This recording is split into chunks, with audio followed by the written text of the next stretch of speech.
tip for when you get licensed and you're in the business. One of your first significant tasks, you want to create a database. Some of you already have a database with your friends and family in it. Good for you. You can begin adding to it. Some of you don't have a database. First of all, you want to select a database that is server-based, not one that is on your hard drive like Excel, not Excel, but Outlook or Outlook Express. Juggler, let me see. I got one up here to recommend. That's RealtyJuggler.com. Yeah.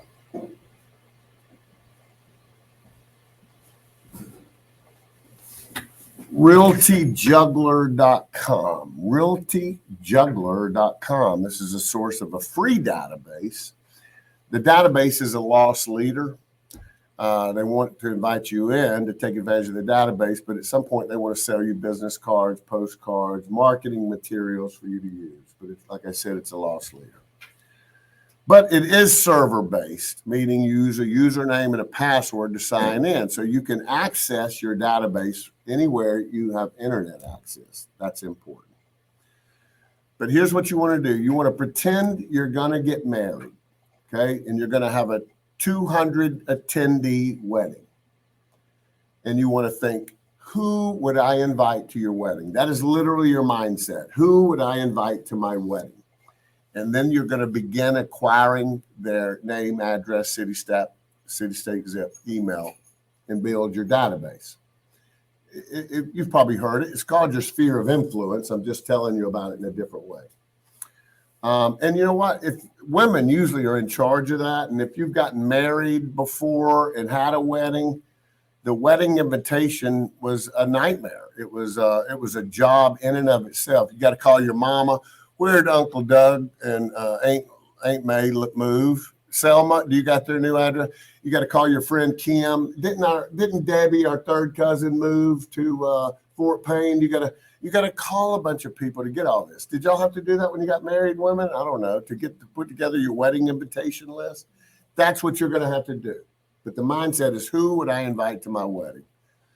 If you can't get their snail mail address, don't be worried. The most important thing is the email address. But if you can get the snail mail, you can go ahead and do it. You could do a postcard mailer one day. You never know. And then once you get your database completed, you're going to send an email announcement, okay, to your entire database. Hey, all the people in the world that I give a damn about, this is going out to all of you. I'm excited as hell. I just got my real estate license and I'm on fire. If there's anybody in your world that you know or love that is interested in purchasing or selling real estate, my job is now officially maximizing people's financial positions in real estate transactions. And then you follow that announcement up with a hard announcement 3 days later. And I would get that done on a nice linen paper, not just a plain copy paper. Hope you got my email. My business card is in here, and there are some hot links to my social media sites. If you would go ahead and include me. I hope to see you soon. But again, in the meantime, if you or any of your friends merely want to know what your house would be worth if you were to attempt to sell it, then give me a call. I have a fancy analysis I can perform for you for free. If you'd like to know what your competition looks like on the inside, let me know when there's a home in your neighborhood for sale, and I will come in and preview it and allow you to go with me. You will get responses to that, because people do want to see the inside of their competition. But that's just a good way to get started. Now you're rolling. Okay, you got to get the announcement going. Now you're rolling, and now you've got a database, and you're going to build that database. Every time you meet someone at a meet and greet, at a social function, a buyer, a seller, other agents, you add them to your database. A lot of you also know that you can segregate your database. You can have church people, you can have old friends, you can have family, you can have my work friends. And the reason why you might want to segregate your database is because you may want to do some specific targeted emails to certain groups. But guys, it blows me away the people in the real estate business who do not even have a database and do regular ongoing email marketing. Because students say, but Mr. Yarber, they delete them. They delete them. But it didn't cost you a damn thing to send it, okay? Didn't cost you a damn thing to send it. But here's the thing, guys. A billboard is what we call in marketing unaggressive marketing, okay? A one-on-one sales presentation is aggressive marketing. A billboard is unaggressive marketing. Do you think unaggressive marketing is effective? You're damn right. Call a billboard company and find out how much it costs to rent a billboard. But all they literally want you to do is look at their image and then look back at the road. That is powerful in marketing. So whenever people are scanning through their emails like me and you do every day, just seeing the fact that whether I deleted it or not, that's a number. And you've ever heard in sales, it's a numbers game. In order for me to sell 100 Cokes, I have to advertise Coca-Cola to 10,000 people. You know, people like Coca-Cola, they have it down to the number. They know how many people they have to expose their name, product, and service to in marketing in order to sell X number of Cokes. They have it down to a science. So it's a numbers game. Don't ever forget that. You would want to do an email once, maybe even twice a month, whether they open it or not, just seeing it. Scroll through is a number, is marketing. They know you're still in the game. They know you're hustling. If they see it and you're doing it month after month after month, they know that you're persistent, and that's a quality they're looking for. That's my one step. Do not begin on your database until you pass this exam, though. Chapter 14, page 255, our learning objectives. We want to describe the steps involved to achieve conveyance of clear and marketable title. We want to talk about closing procedures and the roles of the parties. We want to talk about RESPA again and the Mortgage Improvement Act, Disclosure Improvement Act. And then we'll talk about some debits and credits, and we turn the page. It's a fairly straightforward chapter, closing the real estate transaction. This is a culmination of a lot of people's efforts. And this is when we're about to get paid. If you ever go to a closing, there's a little bit of nervousness you can feel in the room, and there's a little bit of excitement. The buyers and sellers are a little nervous, and you're excited as hell because you're about to get paid. Buyers' concerns. So in this chapter, we're going to talk about what a buyer's concerns are as we head to the closing, and then we'll talk about what the seller's concerns are as we head to the closing. And guess what? These concerns are ridiculously simple. The buyer's concerns. We see a bulleted list. The buyer would want to make sure the results of any inspections that were as part of the loan and or negotiations have been done satisfactorily. That the survey's been done, that the title evidence is there, and any lease. You know, if you're buying investment property with a tenant in it, you want to see the lease. Guys, and guess what? The mortgage company handles this more than you do because the mortgage company is representing you. You just really asking the real estate agent, where do I go to close? That's all. You're not gathering crap. All right. Your mortgage person did all this, and your real estate agent did all this. Next, you see final property inspection, highlight walkthrough. That's what we call it, a final walkthrough. When the final walkthrough takes place nationwide is different per custom. In Alabama, we tend to do the final walkthrough the day before the closing. In some markets, they do the final walkthrough on the day of closing. But the walkthrough is not an opportunity for the buyer to see something they didn't see the first time and think they can halt things and reopen negotiations. They should have seen it the first time. The walkthrough is merely an opportunity to make sure the house is in the same condition it was when they fell in love with it, and that any of the repairs that they had negotiated have been done to their satisfaction. And, you know, perhaps if the utilities are on, the utilities should be on for the walkthrough. But again, and you'll emphasize this to your people. This is not a chance for you to think you can notice something and put a stop on things. We all know what a survey is. Down at the bottom, provides information about the exact location and size of the property. Surveys ain't cheap. They're not terribly expensive, but they're not cheap. In fact, they're hardly done in the modern day. Gosh, most lenders will waive the need for a home inspection if there's been a loan done or a refi done within a recent period of time. But I will tell you this. This is just fodder for class. What I'm about to tell you is not important for the exam. Like I just said, the mortgage company will not require a survey if one has been done recently. But if the buyer moves into the property and discovers a dimension situation, and now there's a dispute with a neighbor, guess who would be liable in a court of law? The buyer's agent. Just because a lender doesn't require it, doesn't mean it's prudent to purchase real estate without a survey. Do y'all understand me? And do you understand you're a fiduciary and it's your job to protect your client? So if the last company I worked for and so forth, we had a blanket disclosure form that we gave the buyer, and one of the clauses on it was, while the lender may not require you purchase a survey and you enjoy that fact because it's going to save you some money, if you go that route, you'll be doing it against our advice. And that one clause will protect you from that one lawsuit. On the next page, 257, this is actually a form that you would find in an FHA loan application file. It's not one that has to be signed or initialed. It is just a form where FHA is telling the buyer, gosh, we hope you get a home inspection, or we wish you got a home inspection. But it is also an explanation that an appraisal is not a home inspection. For whatever reason, a lot of consumers think an appraisal is a home inspection, and it is not.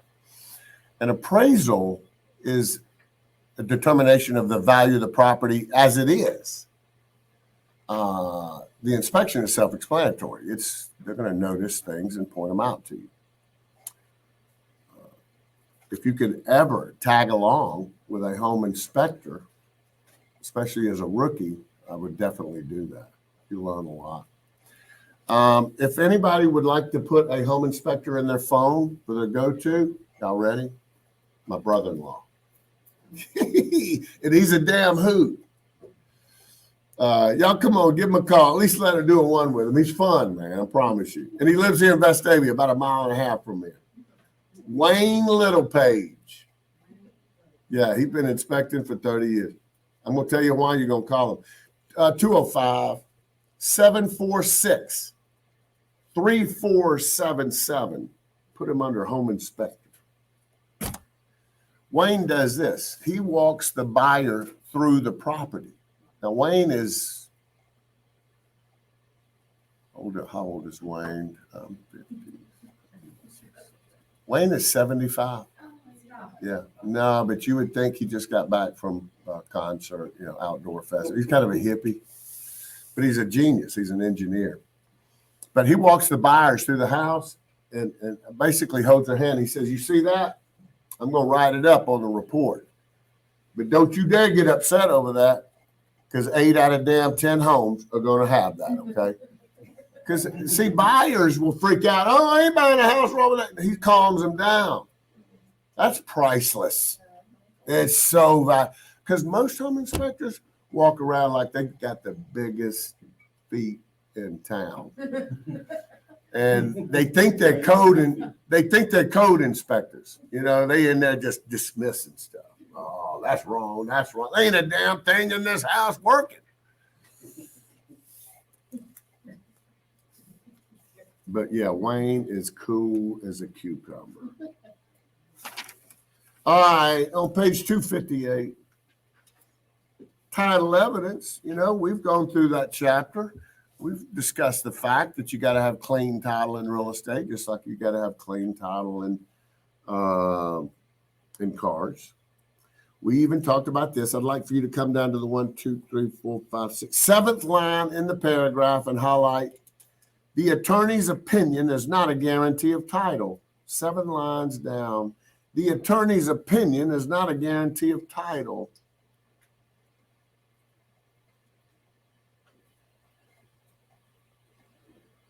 And why would that be? Because the attorney's opinion is based on the evidence that he has, and some of that evidence, there could be fraud. There could be, forgery. All right, come down 2 more paragraphs. It's a short paragraph, and you'll find 3 words you want to highlight. Mortgage reduction certificate. Mortgage reduction certificate. It's the 3rd paragraph, 3rd line. Mortgage reduction certificate. Jimmy. And then on the left, write on assumption. On assumption. I'll explain after you write.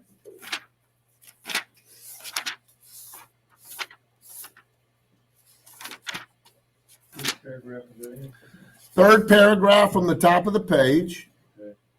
3rd line. Mortgage reduction certificate. And then keep your place, but turn back to page 219.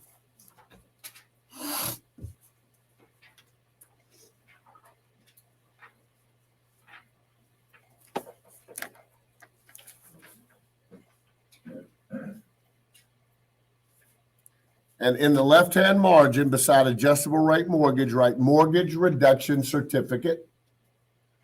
I'll explain after we've written mortgage reduction certificate.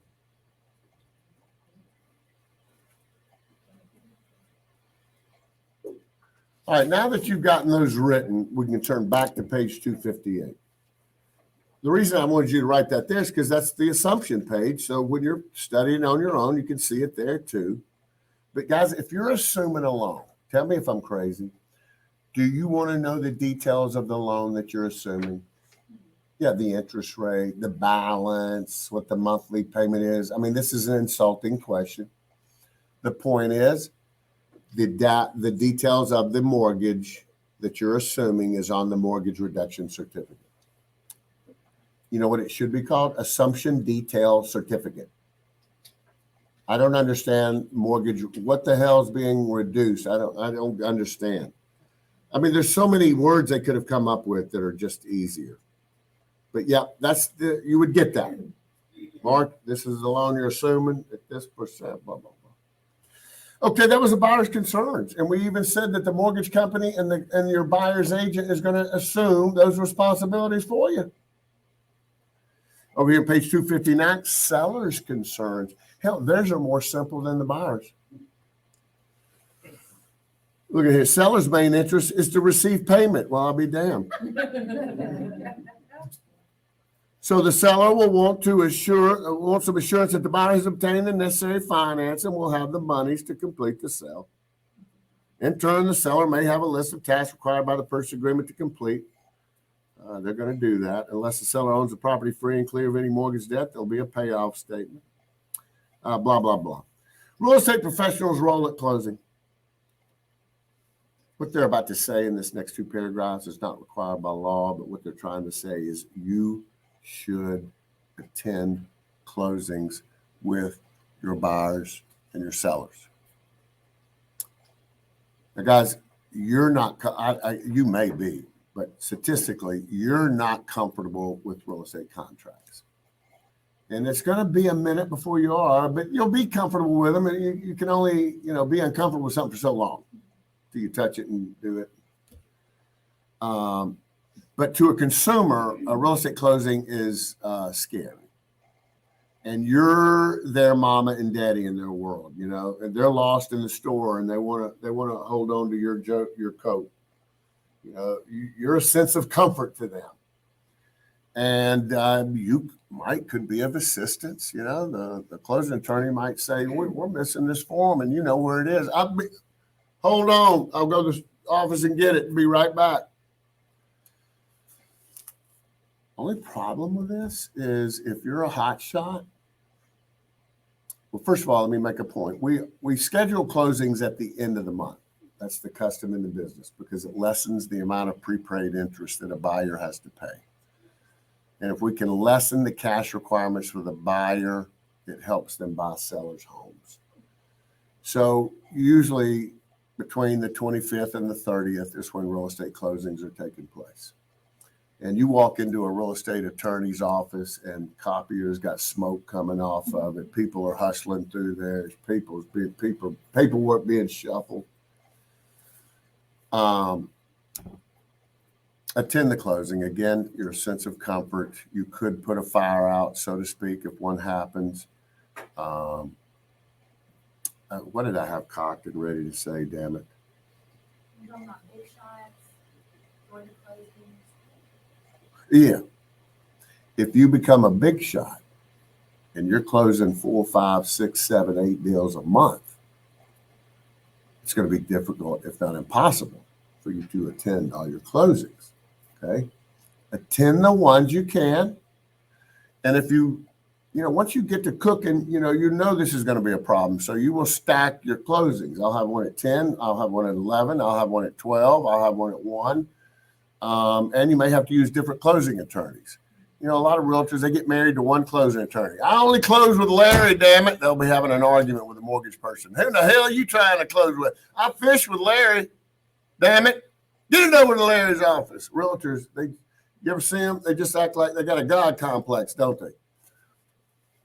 It's, what I would do is if there's a conflict and you can't attend them all, you're more than likely going to have a little buddy or two in your office. I'm going to recommend that you do. And y'all both pick the ball up for each other. Maybe you got a house open Sunday, but you got to spend time with your kids. Ask your buddy in the office to do it for you. And now you owe him. You see what I'm saying? Y'all can work together like this. Like a showing. Maybe you got a showing Thursday night, but you're sick. They can show it for you. And then you can owe them a favor. And it doesn't always have to mean you're going to get a piece of their deal. If you're scratching each other's back, you don't have to be giving up pieces of your deal and giving it to them. But you can certainly have that arrangement. Hey, if you take my showing and show properties all day Thursday, I'll give you, X percent, whatever. You could have that arrangement. But I'm trying to lead to this. Ask your buddy, would you please go to my closing? Introduce yourself to my people and tell them you are very important to Mark. And Mark could not be here today. And he said, Mark, I will not let my people be at that closing by themselves. He made me come here. See, when that person says it like that, what do your people think about you? They're like, oh, Mark cares about us. I'll be damned, man. He's looking out for us. I literally would tell them what to say. But yeah, have somebody attend the closing. If you can't get a buddy, ask your broker. Say, broker, when you hired me, by God, you said you'd be there for me. Today's one of them days. I need you to attend my closing at 11 o'clock.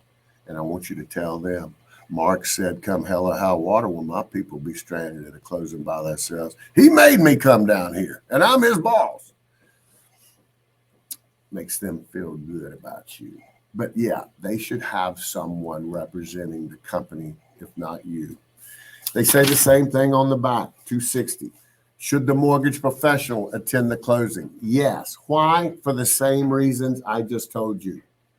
And in fact, guys, the mortgage person is going to have as much of a rapport with your buyer as you do, because they're spending time outside of when they're spending time with you. They're spending time with their mortgage broker on the phone. They got to go meet with them a couple of times and sign crap. Your mortgage professional should attend the closing. And if anybody can put a fire out at the closing, it's the mortgage professional, because more likely the fire is going to be in the mortgage arena. So the mortgage broker could say, hey, y'all, let's don't postpone this closing. I can make a quick run to my office, or I can make a call. Billy, will you scan this and get it to the closing attorney right now? We're sitting here waiting on it. They can really make some things happen at the closing. And, your mortgage professional could attend on your behalf. It'd be great if you and your mortgage professional, but, you could get your mortgage professional to tell your buyer the same thing I told you to tell your buddy to tell your buyer.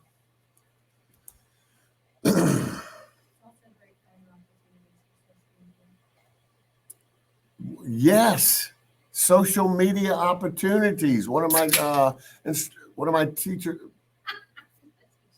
one of my students just said, yeah, social, taking pictures with the closing attorney and the documents and do a little TikTok. And then at the end of the TikTok, everybody's jumping in the air crying. Like when you buy a new car, And I will tell you this, guys, I'm a firm believer in buying gifts for my customer or my client. I do think I'm a firm believer in it's the thought that counts. I don't think you have to spend a lot of money. I've seen realtors get big screen TVs. That's desperate. But I think you need to spend something, get something that they can tell you spent some time, But I do feel strongly about getting an extra good gift for your closing attorney. Find out what they drink, who their sports teams are, get them tickets. Because, guys, here's what a closing attorney is. I told you they're full in the last week of the month. And he figuratively speaking, got a stack of files to close. And you know what they're doing? They're going at them as they come to them.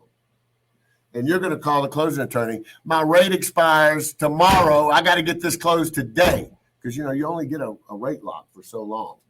And if it worsens and your people were tight on their debt to income ratios, it'll throw the deal off. So you tell the closing attorney, I got a deal, my rate's expired. I got to get it closed tomorrow. They'll say, Mr. Yarber, you 8 files down. We'll get to it when we get to it. But if I'm buying that closing attorney something, bottle of whiskey, and the closing attorney's secretary, always buy them something both. And it is a she, and I'm not being sexist, but more often it is a she. She's more powerful than the damn closing attorney. She makes the decisions for them. So I always, why? Because people will say, I got you, Mark, and they'll pull that file out and drop it on the top. The old saying, people do business with people they like, ain't never going to change. IRS, let's go right now. Let's get back into the damn subject.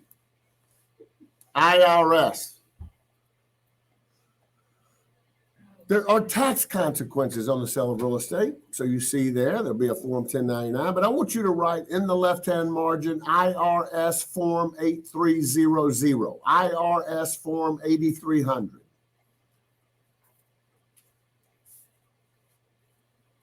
IRS Form 8300, and then below it, put the $, $10,000. I'll explain.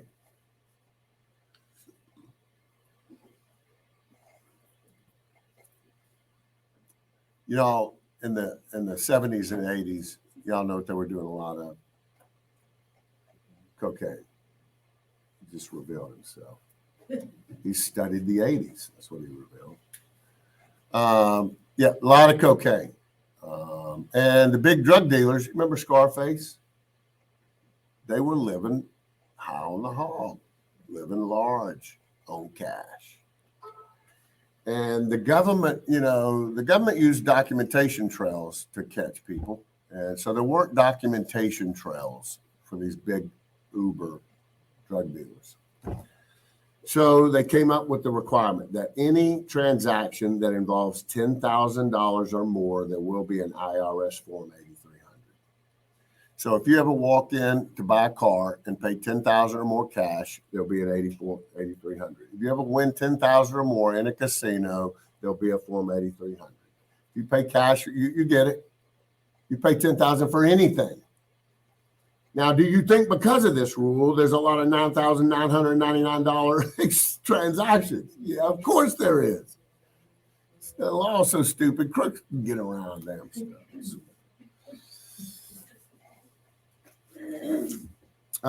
But conducting the closing, this is where we really get different market-wise, custom-wise, rather. Grits and cream of wheat, different ways of doing the same thing. Top of page 261. In Alabama, the custom tends to be a face-to-face. Again, I said custom, it's not required. Difference. The custom is face-to-face, meaning the buyer and the seller sit across from each other at a conference table. Face-to-face. The closing agent at the table as well. Now, more often than not, you see in the middle of the page, the closing agent is an attorney, and that attorney is representing the lender. Because we're assuming that there's a loan being closed. I told you 8 out of 10 buyers got to borrow money. So if there's a loan involved, then the lender wants an attorney to handle the closing. I think if you were lending 6 figures to somebody, you'd want a deadgum attorney making sure I's were dotted and T's were crossed. The buyer has the right to bring an attorney, but normally they don't. The seller has the right to bring their attorney, but normally they don't. Only 2 times in my 36 years has somebody brought an attorney. But yeah, face to face. Turn to the page. Closing and escrow is cream of wheat. Face to face is grits. Guys, if this helps you remember, I doubt you'll have these questions, but take my little words. If they help you understand something and write them in, you're not going to remember them. But the cream of wheat, you got the grits, face to face, the cream of wheat, closing and escrow. In fact, if you watch television and you watch the movies, every now and then, as part of the movie, a wife will say to her husband, honey, don't forget, we got escrow Thursday. They're closing on a real estate deal. So the next time you watch TV and movies and they say that, you know what they're talking about. Don't forget, honey, we got escrow. It's closing, but it's not face to face. Now, why do you call it an escrow? Because first of all, look down the page. You see the seller deposits and you see 7 bullets.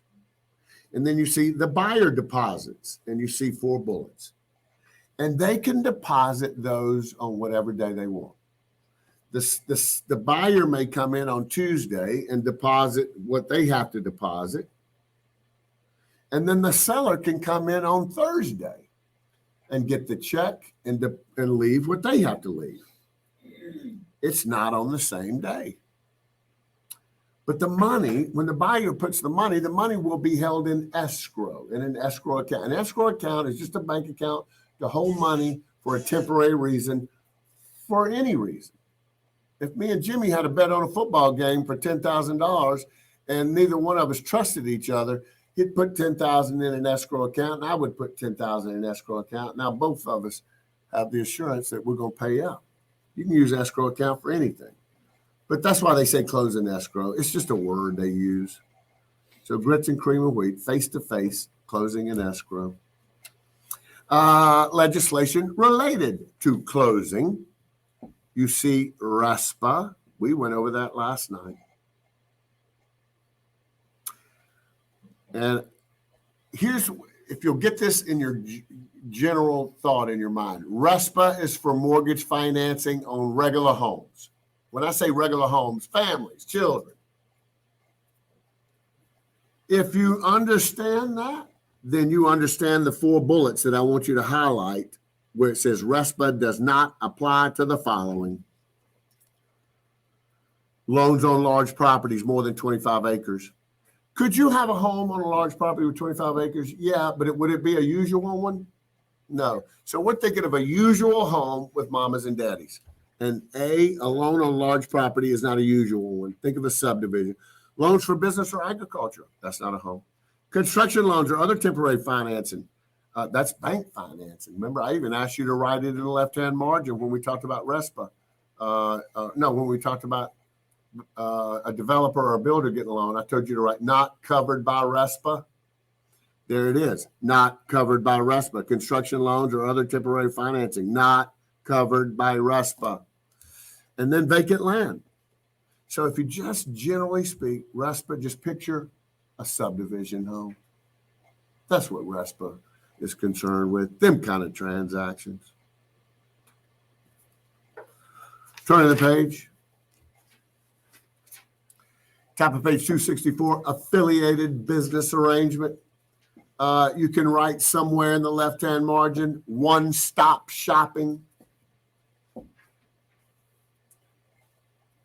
It was around 22 years ago. I think it was coincidentally around the turn of the century, 2000. Somebody told me, they said, Mark, did you hear Walmart selling groceries now? I said, who in the hell would buy groceries at Walmart? I do. I buy groceries at Walmart. But Walmart was the first entity, I believe, to say, we're going to work on this one-stop shopping.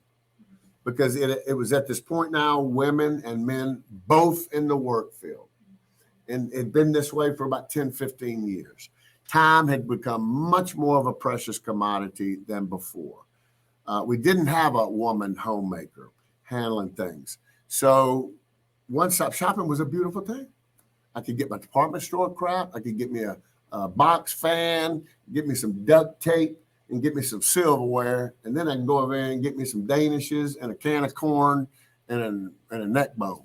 You know, I mean, and then I can go make a deposit at the bank. I can get my family's portraits. I can get my eyeglasses. I can get my car repaired in the back. I can get me some Mickey D's on the way out. And with all that, you know what half my friends say every day with gritted teeth? I hate Walmart. Why in the hell I find you in there 3 times a week? I have never hated a place so bad that I gritted my teeth and visited it 3 times a week. Why are you going to hate people just trying to sell us cheap stuff? My God. Damn you with your cheaper than stuff. Cheaper than everybody. The hell with you. No, they did. That was one-stop shopping, and it was right in our face, and we loved it. Well, other industries started saying, okay, we see how this is working. Let's get in on that.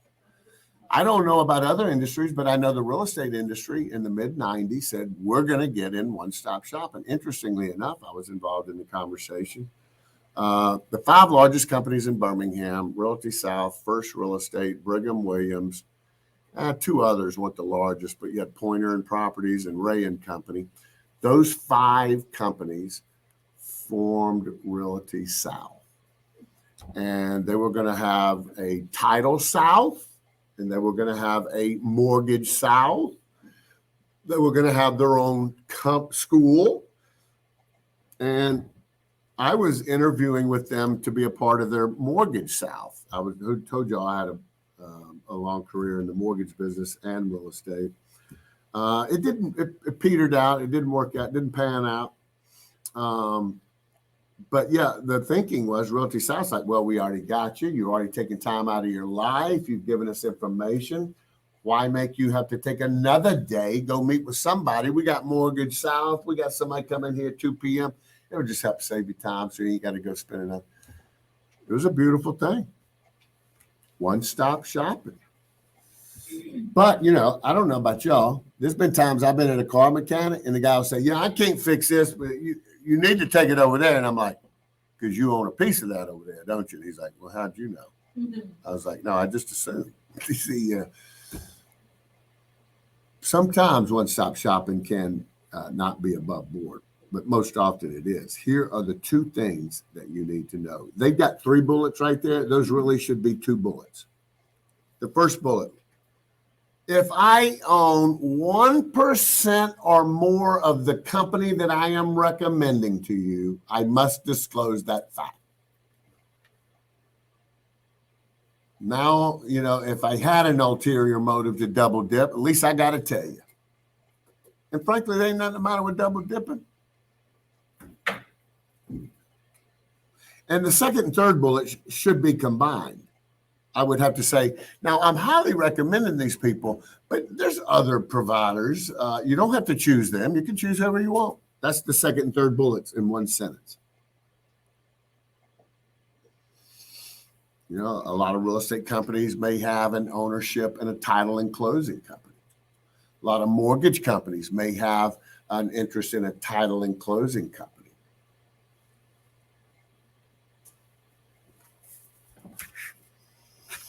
That's what I'm about to do.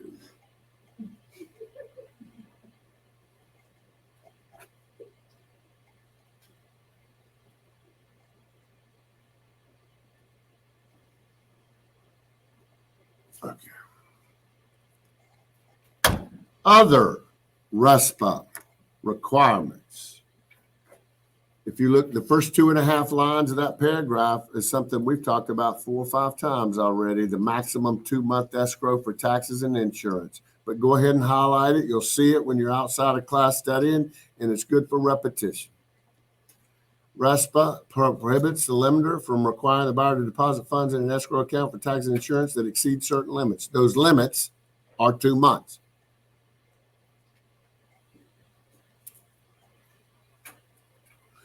Frankly, the next thing I'm about to ask you to highlight, I have always thought was stupid. But go to the next paragraph and highlight the first sentence. A mortgage service transfer statement is required if the lender intends to sell or assign the right to service the loan to another loan servicer. We talked about that last night, that some people don't fund loans, they just service loans. So what they're saying in that sentence that you just highlighted, if I'm the mortgage loan loan officer and I'm taking a loan application from a borrower, there will be a mortgage servicing transfer statement in that application that they will sign off on, acknowledging that they're aware of the fact that you may sell the right to service this loan. So yeah, guys, I don't know if y'all know this. More than likely, the person cutting y'all a check on a purchase of real estate is not going to service the loan. They will sell it within 60 days post-closing to a loan servicer. I disagree with the fact that this is even being taught at the bottom of page 264, the TRID rule. You see it in the first sentence, TRID.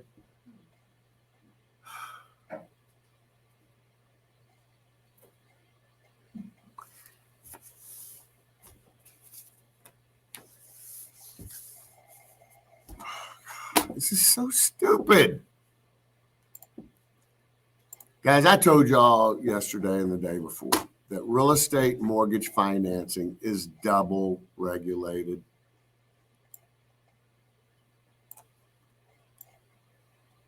By Truth in Lending and RESPA.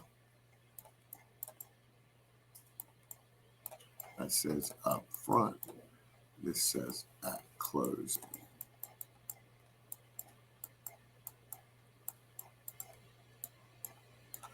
Used to, up front, we would get a document. Don't wait until I write all this down so you can see what to write, or even if you want to write it, and I'll give you time to write it. I'll stop and talking. Up front, when we met with the realtor and found a house that we liked and we're going to make an offer, they had to fill out our good faith estimate. You know what a good faith estimate is? The estimated closing statement. Remember we talked about that? The estimated closing statement. I have to provide one to the buyer and the seller. So I have to provide a good faith estimate. It doesn't have to be accurate, hence the word estimate, but it has to be reasonably accurate, hence the words good faith. But it was an estimate from the real estate company to the buyer. If you buy this house, here's what your down payment's going to be, here's what your closing going to be, here's what your monthly payment's going to be. And then when they would go to this is the real estate company, when they would go to the lender and make application for the loan, they would get what we call an upfront. I'm just going to abbreviate TIL, Truth in Lending. Mr. Yarbrough, you're about to borrow $170,000 at 6.5% for 360 months from us. So you see the redundancy. They were both trying to tell the buyer the same thing, but two forms. And then at closing, we got a end of the line deal, a TIL. There's two TILs, an upfront TIL and then a final TIL. This is them telling you what you've agreed to and what's about to happen, and this is them telling you it is now happening. Nothing has changed in this pending period of time. What stood here is still on here. And then at closing on the real estate side, the buyers and sellers got a HUD-1. This was a transaction. This was the credit. This was the documentation for the transaction. It showed, it had a buyer column and a seller column, and it showed what everybody paid in that transaction. So there was 4 forms: GF, good faith estimate, the HUD-1 from real estate, the upfront TIL and the final TIL from mortgage, So I forget what year it is. Do they say 2015? They decided to combine these two forms and call it a loan information form.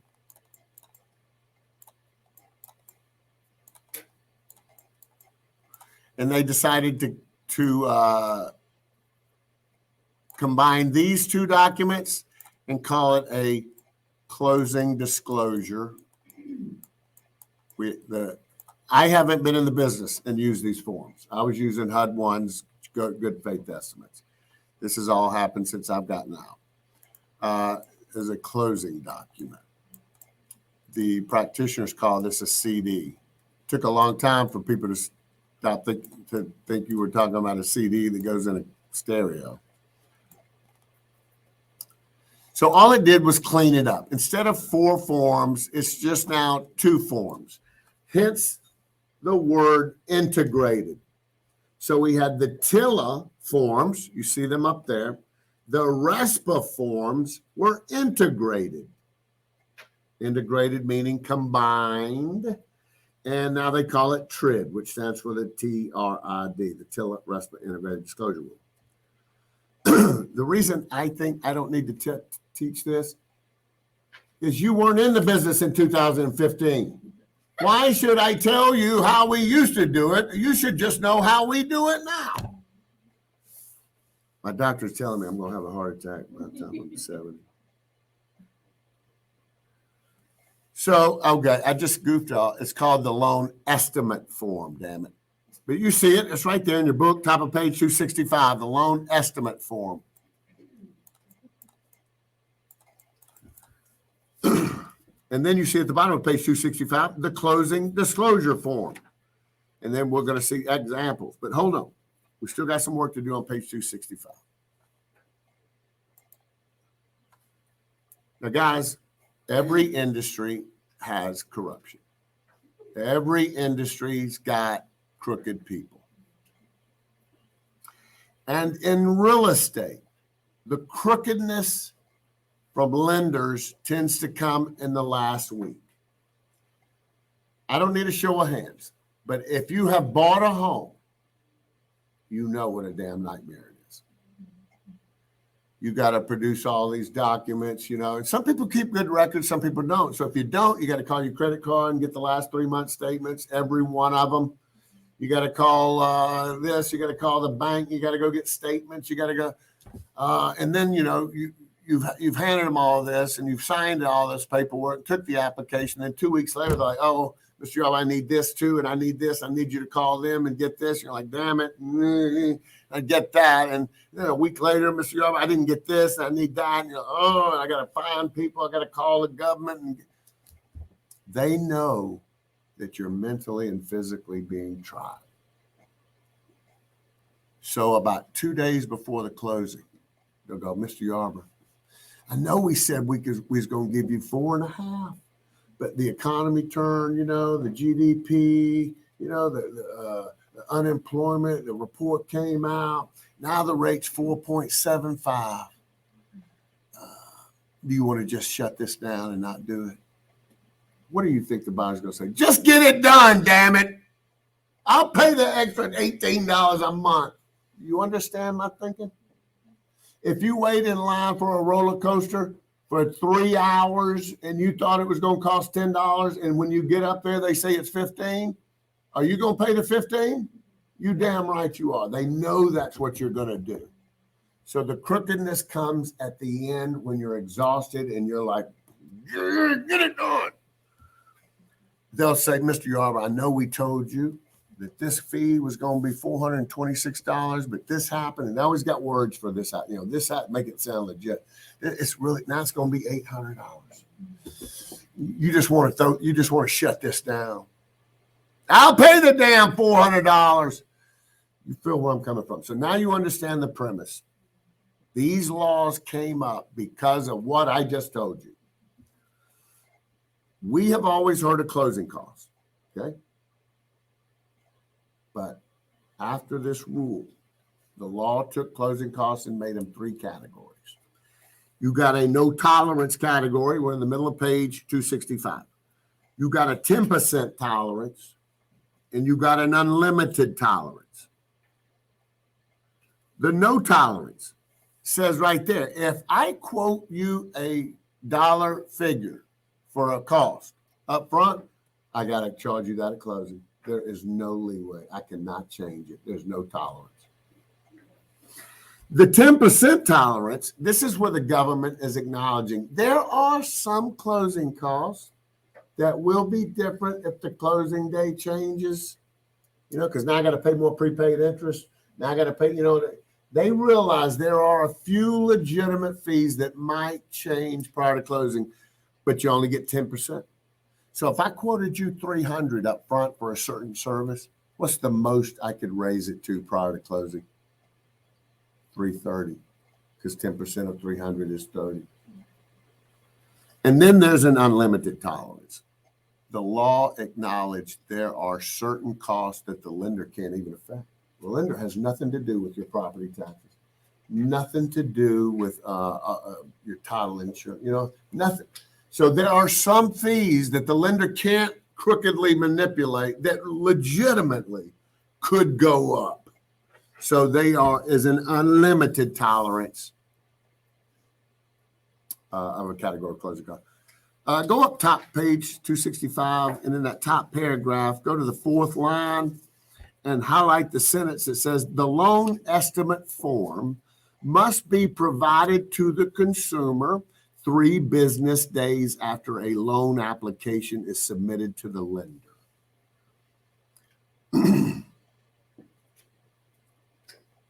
Now, this was always true of a good faith estimate, okay? What we would do, what I'm going to do is at the loan application, I'm going to give you a loan estimate form. I'm going to give you that loan estimate form. But then my company's going to send you one in the mail and you'll get it 3 days later. That's just to make sure we meet the law. Just to make sure you tell somebody, oh, they never gave it to me at the table. The hell I did. So we follow up and send it to them in the mail to guarantee they're going to get it. But why? Why should they get it? For obvious reasons. I want to know what's being done to me so I can ask people smarter than me. Is this in keeping with what should happen normally? They want me to have that. Closing disclosure form. Go down to the 1, 2, 3, 4, 5, 6, 7th line and highlight the rest of the paragraph. The line is the borrower must receive a completed closing disclosure. Last 4 lines of that paragraph. Bottom of page 265, not the last paragraph, but the next to last paragraph, highlight the last 4 lines. The borrower must receive a completed a closing disclosure at least 3 business days before the closing. So we got 2-3 business days. They got to get the first one, the loan information, 3 days after app, and then they got to get the closing disclosure 3 days before closing. Again, guys, knowing the why is going to help you learn. Why do you think the law felt the need to make sure a borrower gets this closing disclosure form 3 days before closing?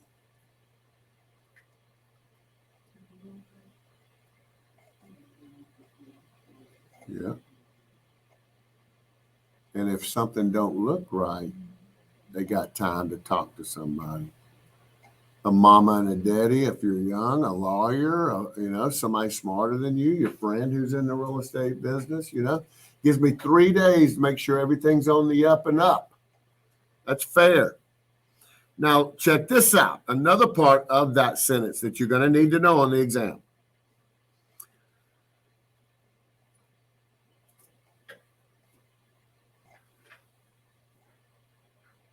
If a new disclosure form becomes required for a reason, they give you in parentheses, and this is more likely the reason the closing disclosure would need to be redone. If the rate goes up 1/8 of a point, you see that in parentheses, 0.125? Like I was quoted 4.5. Mr. Yarborough, We thought we could give you 4.5, but we can't. The rate has gone up to 4.625. That is an increase of 0.125. They ain't got to do a damn thing. But if they said, Mr. Yarbrough, we quoted you 4.5. We can't give you 4.5 now. We can give you 4 3/4. That is a quarter bump, not an eighth. That's a 2/8 bump. So it says if the APR increases greater than an eighth. See, in the first one, it just bumped an eighth. No new closing disclosure required. But in the second example, they bumped me a quarter, which is greater than an eighth. Well, then that means you got to do a new closing disclosure form, and the closing will be 3 days later. If they have to do a new closing disclosure form, that's going to bump the closing 3 days later. The closing is always going to be 3 days after the buyer gets a closing disclosure form. So they could have got a closing disclosure here, but then it had to be changed. Okay, well, the closing changes. And then the closing disclosure's got to change again. Okay, well, now the closing changes again. The closing's always going to be 3 days after they get their most recent closing disclosure. So 3 days after taking app, 3 days before closing, and then the 3 categories of closing costs. So right here on 266, 67, 68, 60 is the example of the loan estimate form. It appears as though you would think it would. You see, we can see in the left-hand column the loan amount, the interest rate, what your monthly payment would be, a prepayment penalty, if there is one. Is this a balloon payment? If so, what's the balloon going to be? How the payment is broke down. What's the principal and interest portion of your payment? What's the mortgage interest, the estimated escrow? Total it up. And then here over here, you've got a place to put some of the fees. They even let you know, hey, services you can shop for, services you cannot shop for. So as a consumer, if the consumer sees services you can shop for, I might look at my mortgage person and go, you mean if I find somebody willing to do a cheaper survey, I could find them? The mortgage person would have to say, yeah. Typically, the applicant follows your lead. You're not going to sit there and open it up for complications. But if they were to stop me and say, does that mean I can do what I want? I would say, yeah. And then the next page on 269 is the actual closing disclosure form. It's the exact same as the loan estimate form, but it has the final figures that are not going to change. These are going to be the figures at closing. This is not an estimate any longer. You see them on, it continues on. Now, back in the day when we used the HUD-1 at closing, both buyer and seller got the same HUD-1. Both buyer, when I'm the buyer, I got my HUD-1. I saw the borrower's columns and I saw the seller's columns filled out. I was privy to know the seller's numbers. They were privy to know my numbers. For whatever reason, because we'd never had a issue with confidentiality with sellers and buyers. I don't understand why, but for some reason, 2015, when they made these TRID changes, they decided they were going to keep them separate. So now a buyer gets a closing form, disclosure form, and the seller's numbers aren't on there. And the seller gets a closing disclosure form, and the buyer's numbers are not on there. So they remain confidential.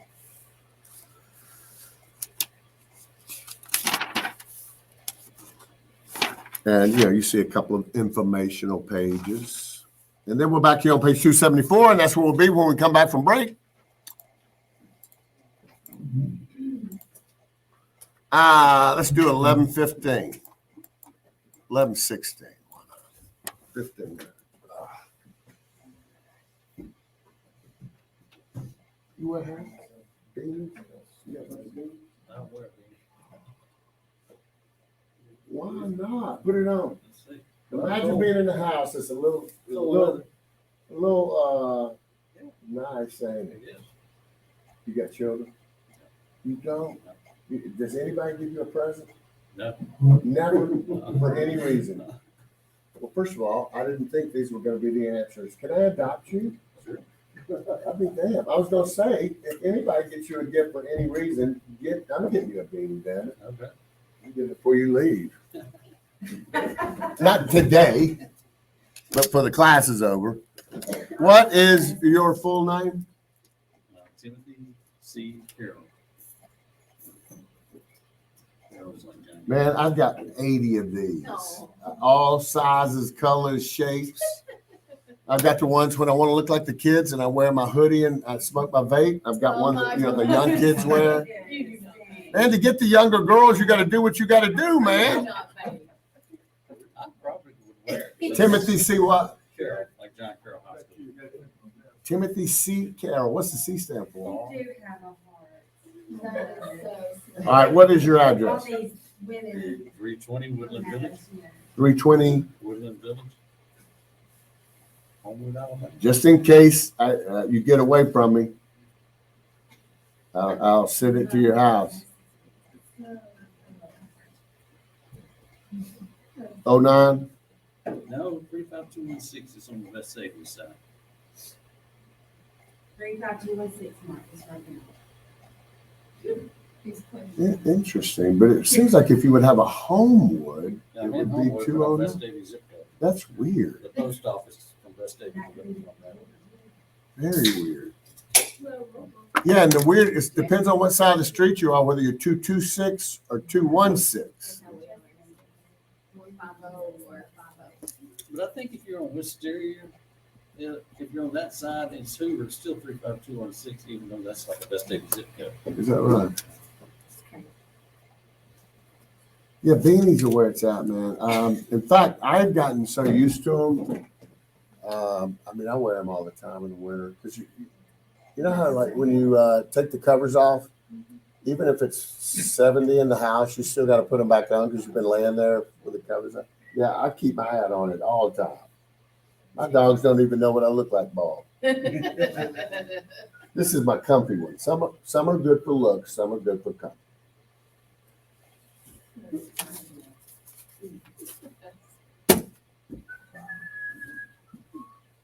Hey, Mom, is that still there? She wasn't earlier. Karen is. Yeah. You want a beanie? I do. Why are all the men only getting beanies? Yeah, women wear beanies. Women got the hair. It don't matter.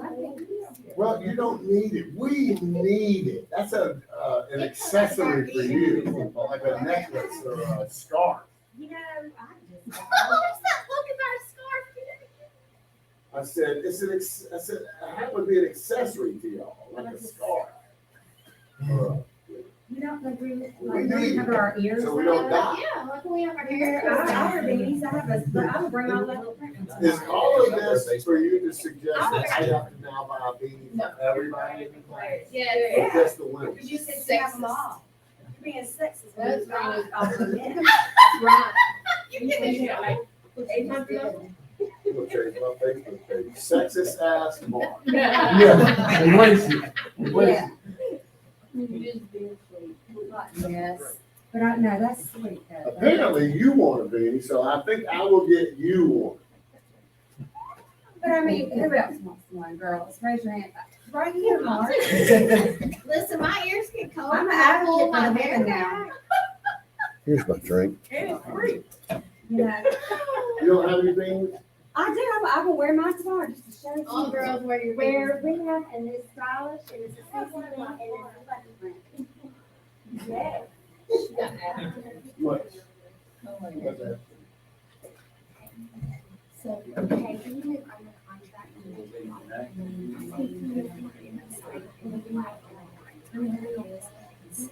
Oh, yeah, we in the magazine. The magazine. No. Oh, look at the magazine. But on the front page is, a friend of mine, the one who graduated from high school. I told him I do it, and see him in there.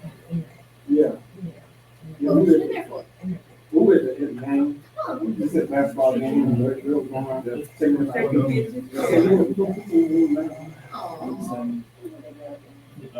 I think I had it for a couple days, and going through my mail off of my counter. My sister stayed on her little Facebook page. She tagged me on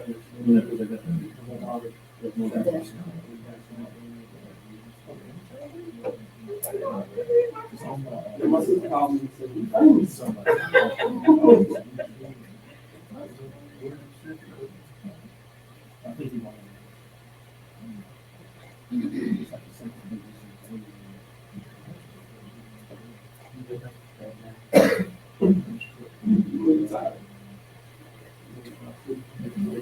hurt my back.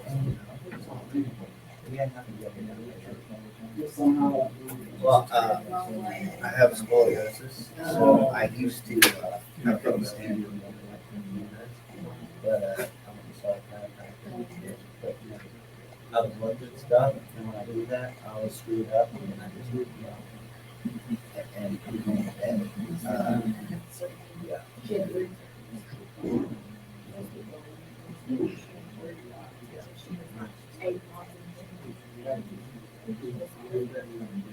Especially when you're young. Yeah. And now, being old and having back issues, but when you're young, certain people judge you and then look at you and you don't have back issues.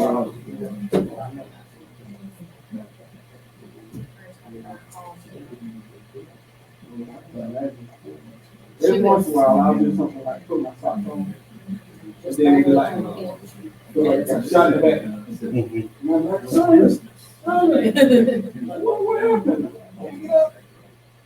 Hers was so bad it was protruding her left side. You could look at our beach pictures and she was in her, you can see her, she was like, this was coming out. So she had her surgery. Yeah.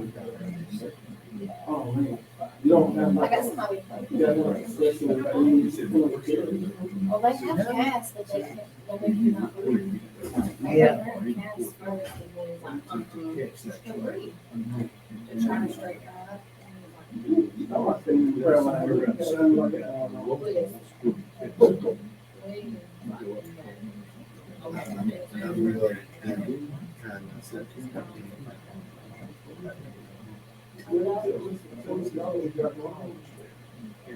I wonder why Missy Alba against Julius never changed.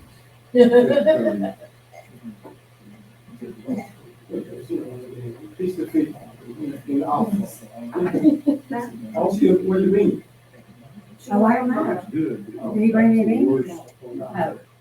I thought you went into the office. and- Well, I went because I'm nervous, after that midterm, I didn't know when I was registering about the insurance and, all that, so I was like, I'm just gonna, $150 and 2 more chances and to take that family, so I'm just gonna, I didn't know. So is the credit course not on TV? No. It's not on It's the not. Okay, so I have several realtor friends. And they swear by, it. They encourage, it says it could do 16 Yeah, But I get, apparently he's like. and that 16 points would help me because I made a 67, and I was just. Whenever I signed up for the course, it was a thing online that said guaranteed 2 more times to take the test. It was like $49 and it was $90. He said that was extra to take the cram course. And I went ahead and paid it because it wasn't supposed to be on there, but since I'd already paid it. I think I did. so you're good. So if you've already done it when you signed up. I guess I didn't pay attention, I I was paid just the more 49. looking for the I think class. I wonder if I did the 49 or the 100. I did do the 49 because I was like, I'm not gonna do no cram, but Everybody talks about do the credit card. Yes, all day Friday, it's one day, yeah, all day. all day Friday. I'm like, It's on our silver. I won't sleep until It is So it's done? it's done. I mean, credit that's just, course, it's on February I'm 24th. putting 100% in, I just Well, I've already tell invested myself I have to. almost, well, 400. Oh, yeah. Shit. But I'm everybody talking about the else. time and studying and around just everything. Can they tell you in the office? You should go look up your receipt. Jerry, I thought you wanted to give us some study sessions together. I put something out there. And I responded and nobody, Bill, that was it. did you see anybody else respond? Wait, Where? In the Google Classroom? Well, it might be on the old, it might be on the old. I don't even. Like on this week somewhere? We definitely need to special like. The grade Yeah. was Friday, all That day. would be great. Yeah, it's gonna be like a 9 to 5. I'm with you. Use card. I don't care. Like, get it done See, I wish I could already have, I wish I could already let you know. That's I said that I should have a date ready to go for myself. What is that? I didn't need that. You know what? Not lost. It's not even. Oh, I'm gonna spell backwards. I got it. It's gonna be It's fine. holding on to the, you get too much. See, I didn't. I Sarah, didn't- this is against code. That is against code. How can we do that? I work for a dock company and somebody's doing that there's no way that She's on my work. I was like, huh? It's like, what's happening? But,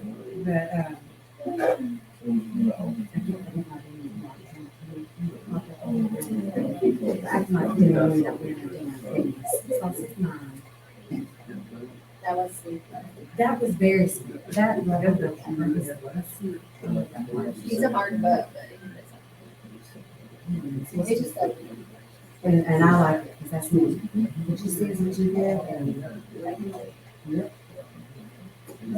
He said he doesn't. I'm ready to like someone in the show over there and showed us something and I mean, you probably could, but I mean, once you got it, but I got the. Well, this is not even over there right now, so it's Karen, so she didn't know. But that's what she told me. She said Because she- remember when we first started, we said, okay, we can. It was messed up. It wasn't supposed to be worded the way it was, because I only know the 49, and he's actually the 150 to do the extra test and the. He said it was wrong. I think when they done that 25% off or whatever, it must have messed it up. So it's 150, you could take Well, the we test say, twice. Yeah, I still owe 90. I didn't. well, it's really 3 times because it's 2 additional. Well, we're gonna get it. We got this. We just, I'm telling y'all, if y'all are doing that Quizlet, that's what has helped me. That's what prepared me for, you know, the questions and how they're asking. But, and that's how my. If you go on also, we're obviously, did you order those off the line? Did you order them off this website or Amazon? Yeah. They've also got a thing in there that's got questions. You know, they got different Oh, basic on words. one website, yeah. You can access, it says Dear, DE, it's an app that you can download. Did it cost? Now, that is one thing, this you go. into This the one app store. does, this first one. As soon as you go in here, I got it. it's got like. Yeah, I'm less worried And you about can go that. through the questions, and then you go back on and you'll say like, harder questions than harder questions. You got 6 And it'll months. do like, how many you got right, how many you got wrong, and you go back. It's a DEA. Yeah, it's different. Right, right. How soon do we have to schedule that? Yeah, I'll know. The current classes, they can. The state. As soon as you pass this class, He said we're not going to have to test final screen. So you posted that in Google Classroom? Email. Or on the prep page? Okay. Right. This contract with Booker just got put out in my situation last year, and saying, yeah, we staff, and so you'd rather this stuff. But yeah, if they might, they might. Yeah. But see,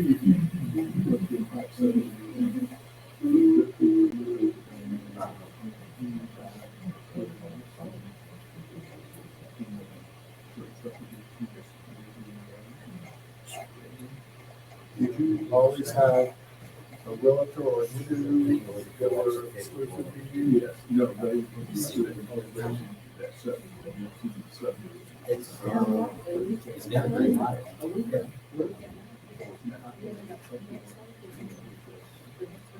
So, would you say that some subdivisions require one company?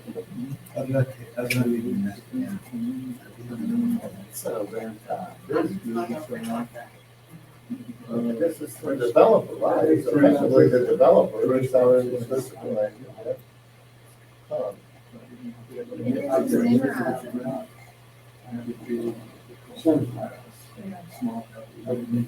Right.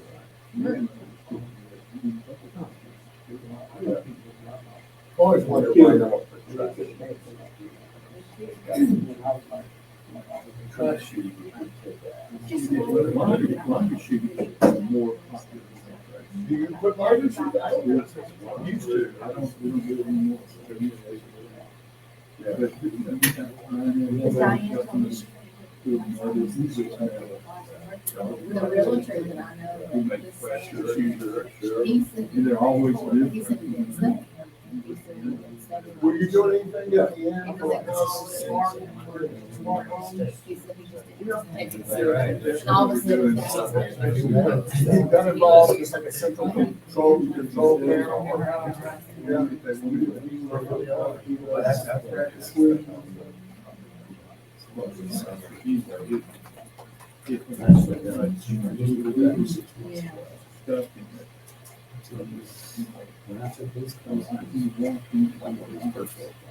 yeah. Yeah.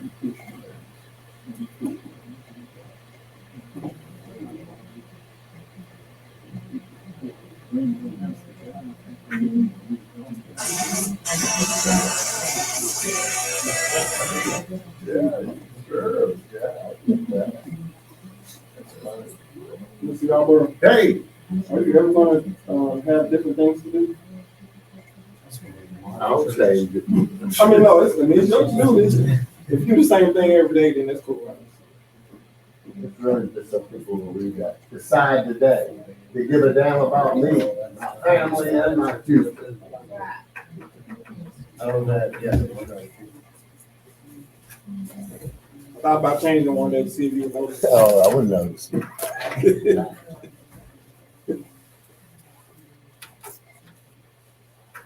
Go get this thing on my back cleared up at the doctor. Here we go. I'm tardy, y'all. I apologize. 3 minutes tardy. So here we go. We're back in it. And we are on 274. Highlight the first 4 lines of the top paragraph.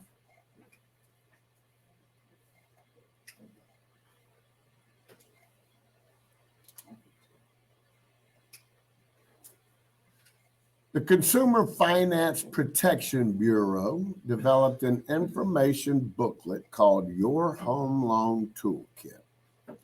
This is provided by the mortgage person to the applicant, and it's frankly just a layman's explanation for the buyer of what to expect during this process. But I have heard it's on the exam. Your Home Toolkit. It's a little information booklet. Kickbacks and referrals, we know that they are not allowed. So, for repetition, we one more time get to see that. And then down at the bottom, the Mortgage Disclosure Improvement Act. The Mortgage Disclosure Improvement Act is the reason for all that we've been talking about, frankly. The 3 categories of closing costs. If the rate goes higher than 1/8 of a point, a new CD has to be created and the closing day set 3 days later, etc. So they're reminding you there again at the not last paragraph, but the next to last paragraph, the last 4 lines remind you generally if the APR increases more than 1/8 from that stated in the CD, the creditor must provide a new disclosure with a revised APR and wait an additional 3 days. We've covered that to the point where you probably got that memorized by now. Now over here on page 275, there may be a couple of questions where you're asked if a certain item on the disclosure, is this a debit for the seller or a debit for the buyer? Is it a credit for the seller or is it a credit for the buyer? Now, guys, one of the 3 classes I failed in college. I humble myself before classes. Was accounting 3. I hated accounting. It was the only class I ever cheated on in college. And I didn't cheat. Back then I had a little calculator about as big as a business card, and it had a top, a little flip top. You could close it out and put it in your pocket. So I had just written down a formula and put it on the inside of the thing. I was looking at the formula. Only time I cheated. Well, I cheated once in high school too. Only once. You know how your senior year, you got to write that big paper, with the bibliography and the footnotes and all that. Well, it was I forget the name of the term paper, but I didn't do it. And here it was the night before we had to turn it in. And the girl I was dating, I was over at her house.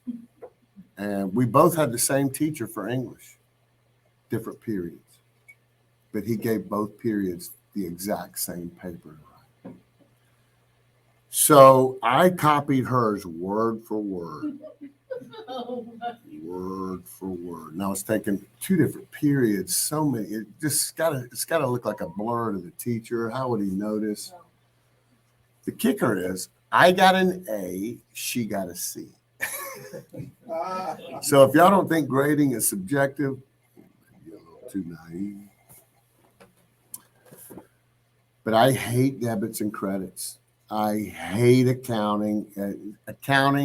Taxes and accounting has always been the booger bear for me. It scares me. It makes me feel like a retarded kid. I'm just not good at it. So I figured out how to make this ultra easy for y'all if you're like in the same boat as me. Let's just start off with something simple. A debit is bad, a credit is good. So that's just the beginning principle. If you see something as a credit on your side of the column, then that's good. If you see a debit on your side of the column, it's bad. Why? Because a debit is an expense. And anytime I got to reach in my billfold, it ain't good. It's bad. So if we just grasp that caveman logic, that honest to God will probably help you get a question right. So, let's say that there wasn't a such thing as a fancy closing disclosure form. And I have a listing and we receive an offer from an interested party. So I'm going to sit down here with a legal pad and a pen and a calculator, and I'm going to show the seller the scene. Okay, seller, we're selling your house for $200.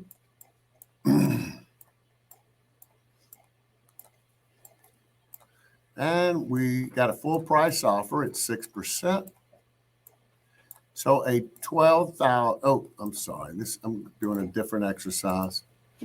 So, Mr. Seller, we sold your house for $200. I'm going to show you on this page what you're going to take home from the closing when the dust settles. From this $200, you're going to have to subtract your mortgage balance. That's $117,000. You're going to have to subtract my commission at 6%. That's $12,000. You're going to have to subtract $2,000 because the buyer asked you to pay $2,000 of their closing costs. You're going to have to subtract $650 for your closing costs. See, guys, there are two kinds of closing costs. There's seller paid closing costs and there's purchaser paid closing costs. Depending on where in the state you are, the seller's closing costs are going to be anywhere from $500 to $800. And then I say, you paid your taxes. See, some states, gang, let me come back to this. Some states, most states, pay taxes in advance, like rent. You pay June's rent on June the 1st. So most states, the property owner pays the property taxes on January 1. Now, Alabama is weird. And frankly, I don't know how many states in the United States are like us in this regard, but there can't be many. We pay state taxes in arrears. It would be like paying June's rent on June 30th. We pay for a year's taxes at the end of the year. The reason I'm making this point is because it depends. If I am in a state that pays taxes in advance, and let's just say this state's fiscal year is the calendar year, we're just going to make it easy. So on January 1, I paid for all of 2023 property taxes. Do y'all see that if I sell my house to you on July 1, we close, am I not entitled to the second half of the year in a refund? I am. And there's a way to figure that out. Let's say I have $1,486 of annual taxes. Divide that by 12, and I get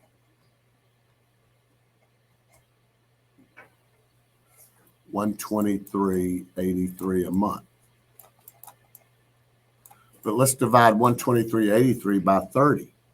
You see what daily taxes are. Okay, daily taxes are $413. So this is monthly. This is daily. So I'm selling to you, and we're closing on July 14th. Now, guys, every month for prorating on the exam, every year is going to be a 360-day year. They don't want you, the student, to be thinking, is January 31-day month? Or is it 30? Is February? What is March? Is that 31 and 30? So every month, that's 30 days. 30 times 12 is 360. That makes the math easy. So if I paid for a full year on January, and I'm closing with you on July 14th, that means I get all of December back, all of November, all of October, all of September, all of August. So that would be this times 5. But then we said August 14. So that means I'm deserving of a 16-day refund in that month, right? 16 days from July 14 to September 1. So I would multiply this times 16. So 123.83 times 5 is 619.550, 15. And then $4.13 times 5, times 16. $4.13 times 16 is 6608. So I just add them up. So that would mean I get a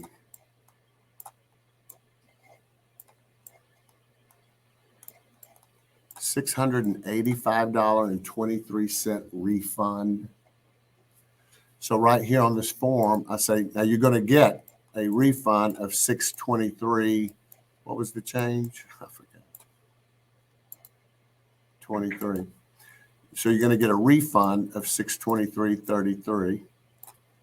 And then I would do all that math. Let's just do 200 minus 117 minus 12 minus 2 minus 650. Oops.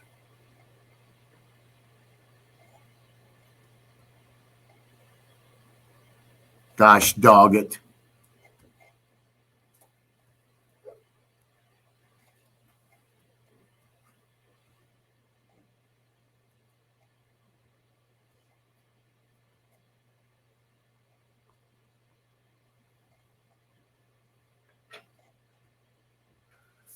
He would net $676.23. He would walk away from that closing with a cashier's check for $68,676.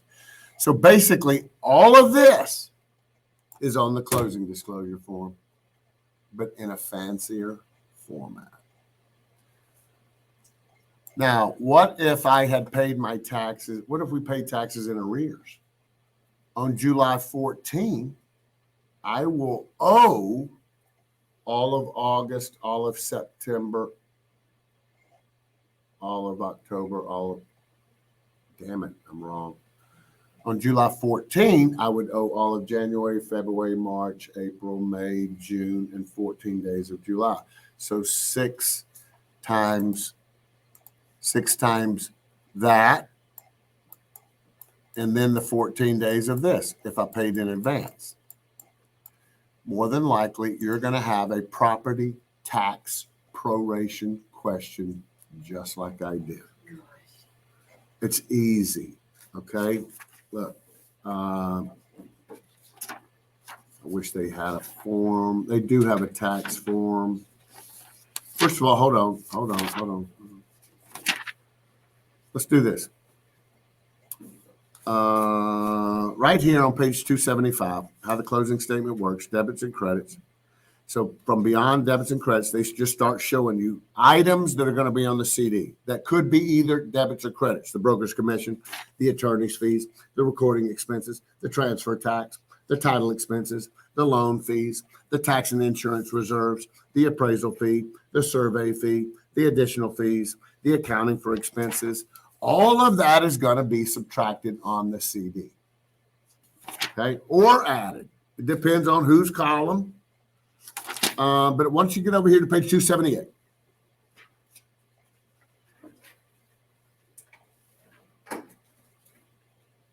the first bullet, highlight the first sentence. In most states, the seller owns the property on the day of closing.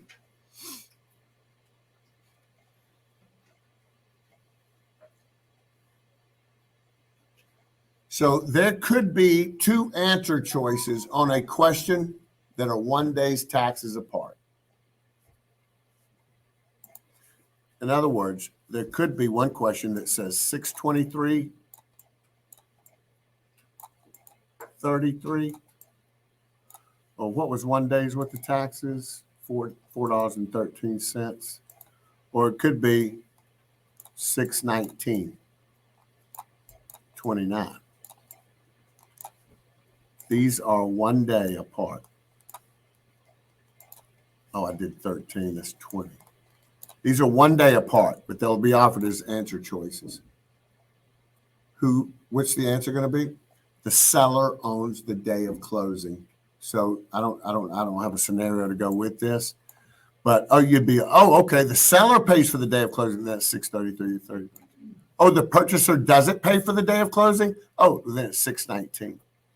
So just remember that rule. Seller pays for the actual day of closing when you're adding up the number of days like we just did. Seller pays for the day of closing.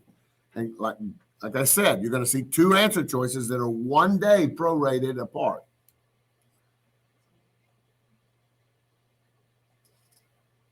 So come over here to page 280. The top of the page. Assume a sale is to be closed on September 17th. Using a 360-day year, prorate the taxes of $3,600 for the period of 8 months and 7 days. Now let's do this before we read any more into the question. I like to just do daily. I could do 3,600 divided by 360, which is the days in a year, or at least for exam purposes, and I get $1. Is that $1? $10 a day? I think it's $10 a day, isn't it? Yep, that would be $10 a day. So for 8 months and 17 days, 8 times 30 is 240. 240 plus 17 is 257. So I would just multiply this times 257. And I get 2,570.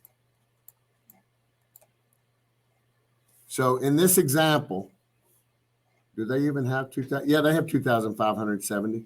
See, they did it like I did the first time. I did 8 months at 30 days. That's 2,400. And then I broke it down to the $10 per day for the 17 days. That's 170. And then you added up 2,570.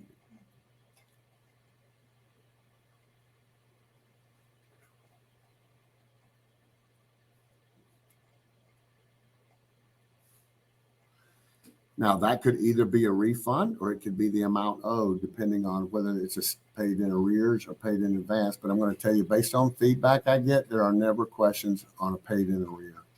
They're all paid in advance. And I think they even make it easier for the student. Every tax year will be a calendar year. So you got a calendar year, and every day has 30 days. And you either need to know, did the person pay in advance or in arrears? That will determine whether they're going to owe or whether they're going to get something back. And we just figured out how to prorate the calendar year and determine the daily tax. Over here on page 281, they talk about some prepaid items. This isn't important for you to know. But, you know, utilities typically represent prepaid items. The taxes and insurance reserves typically are prepaid items. Nothing important right there.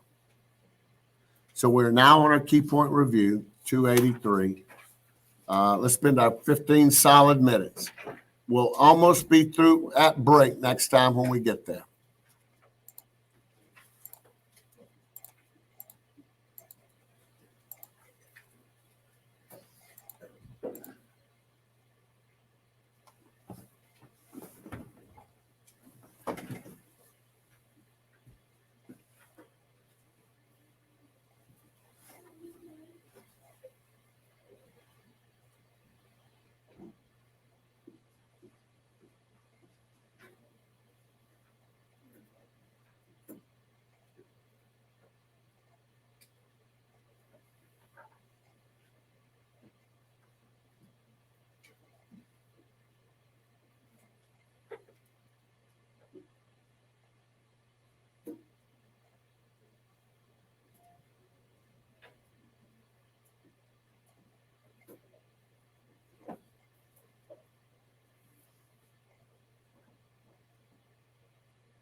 15 minutes is over. I gotta. Well, but you can continue working on what you're doing.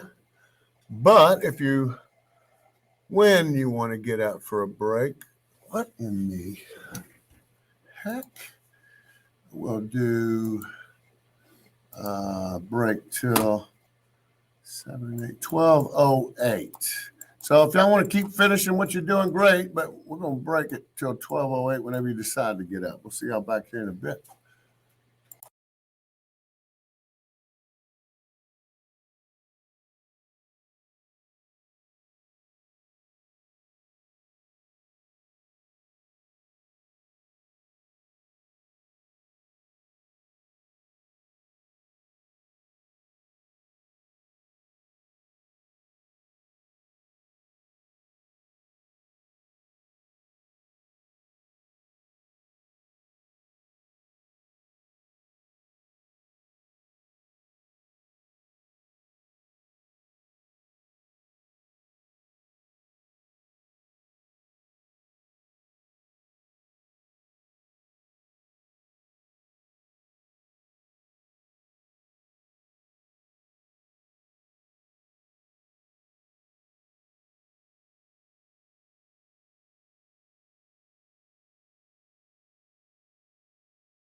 fixing to say chat syndrome. I even had the word unmute. Y'all, I'm sorry. I'm sorry for having to repeat what I just said. We're on the second half of page 288. We know what a lien is. A lien is a legal instrument that is used in lieu of the fact that the lender doesn't have physical possession of your collateral. The lien prevents the borrower from transferring ownership to the item in question without satisfying the balance at the time of the transfer.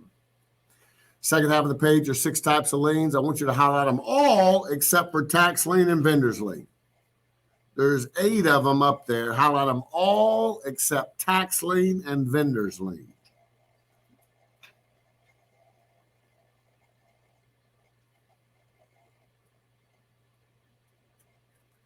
Now, a voluntary lien, let's get them out. Let's just go one down. Let's walk down the line. A voluntary lien is easy. It's the easiest of the 6 to understand. If you voluntarily borrow money and buy something and a lien comes against it, then that's a voluntary lien. Your car has a voluntary lien on it. Your home has a voluntary lien on it. An involuntary lien is one that comes against your will. I just used an example while on mute. If I get sued from somebody and they win a money judgment against me for $80,000, that is going to attach to all of my assets. It's going to attach to my home if I own a home. I didn't voluntarily get sued and lose in a court of law. So that would be an involuntary lien. Every owner of real estate in Alabama wakes up October 1, which is the first day of our fiscal year, with a tax lien. The tax lien is going to force you to pay the accrued taxes at the time if you sell during the calendar year. Nobody voluntarily pays taxes. So your property tax lien is an involuntary lien. Let's talk about a statutory lien. Guys, if you don't know, the word statute means law. So this is a lien that has come about as a result of law. And once again, I'll use a property tax lien. Property tax lien is a mechanism of the law. The law says we have to pay taxes. So already we are seeing 2 of these mix and mingle, because like I can be a tall guy, I can be a white guy, I can be a-hole, but I can also be all 3 of those. I can be a tall white a-hole. These can mix and mingle. So now we can say that our property tax lien is an involuntary statutory lien. Let's talk about an equitable lien. Guys, the words have different meanings. Wood is something you can burn. Wood is something you may do. Equity, we know what equity is. It's what's in your property. If you sell it, you get it. If you refinance, you pull it out. It's cash, yours. But this is not the context of equity. Equity in this context means fairness. You might have heard somebody go, this would be an equitable situation for both you and I. Fair for me, fair for you, equitably. Now, in America, we don't put debtors in jail. Some countries do. We don't. But if I put $5,000 on a Sears credit card and then I just walk away from it and I don't pay it, they're going to attempt to collect. They're going to make some nasty phone calls. They're going to send me some intimidating letters. But at some time in the life of that debt, they want to wash their hands of it. So they're going to sue you. That's what the law says they have the right. Since they can't put a debtor in jail, the law says the creditor should at least have the right to pursue their debt in court and get a lien. So if Sears sues me because I owed them some money, that would be an equitable lien. It's just fair that they should be able to pursue me. Let's go to the bottom and talk about specific liens. Then we'll talk about general liens. Specific liens is where if there's when the lien's associated with something, they want to repossess it if you default. Okay. If you don't pay your property taxes, they're going to take your property. So now we have decided that the property tax lien on your home is an involuntary, statutory, specific lien. The lien on your car is a specific lien. Why? They're trying to hunt it. If you ain't paid it, they want it. If they want the item that the debt is associated with, and they gonna come get it, it's a specific lien. The mortgage on your home is a specific lien. You know what? It's a voluntary specific lien. The lien on my car is a voluntary specific lien. So let's talk about a general lien, and I'll use Sears as another example. I go in and put $5,000 on a Sears card. I buy me a lawnmower, I buy me some tools, and I get some cheap, untrendy clothes. But then I stop paying them. Sears comes at me and sues me for the judgment, for the balance. Do they want the lawnmower and the tools and the cheap clothes? No, they just want the money. That's a general lien. So if they don't want specifically, they just want the money, it's a general lien. So we can now say that the lien from Sears on that lawsuit is an involuntary, equitable, general lien. Do you see how all those fit? So top of page 289, effective lien on title, it affects it negatively. You're not going to have clean title with liens on it. Now, you know, I've sat here and said you don't want to buy a house with liens on it, and that's pretty true. But sometimes you want a house real bad, and maybe the lien's only $368. I don't know if y'all know this. Alabama Power sells appliances, and I can go get me a refrigerator at Alabama Power, and they'll just put my little $86 a month payment on my power bill. But what if I move out or what if I go broke and I stop making my power bill and I stop making my fridge bill? Well, that damn fridge lien for $368 is on the property. And if I want the property bad enough and I don't want somebody else to get it, hell, I'll pay the damn lien. Y'all understand that? The seller might say, I can't pay the lien, Mark. Does that mean you can't buy my house? No, I want your damn house. I'll pay the lien. So I'm just trying to say, just because there's a lien on a title doesn't mean you're not going to buy the house. It could be a situation like that. But it does negatively affect the property. And again, priority of liens, we talk about that all the time. Page 290, still talking about liens, but now we're talking specifically about property tax liens. Here on the exam that you need to know that our property tax system is called the ad valorem tax system. If you look within that first sentence, it says ad valorem is Latin. It means according to value, meaning the taxes on your property in America are related to the value of your property. A lot of countries, guys, they don't care what the value of your property is. Every lot has the same exact tax dollars.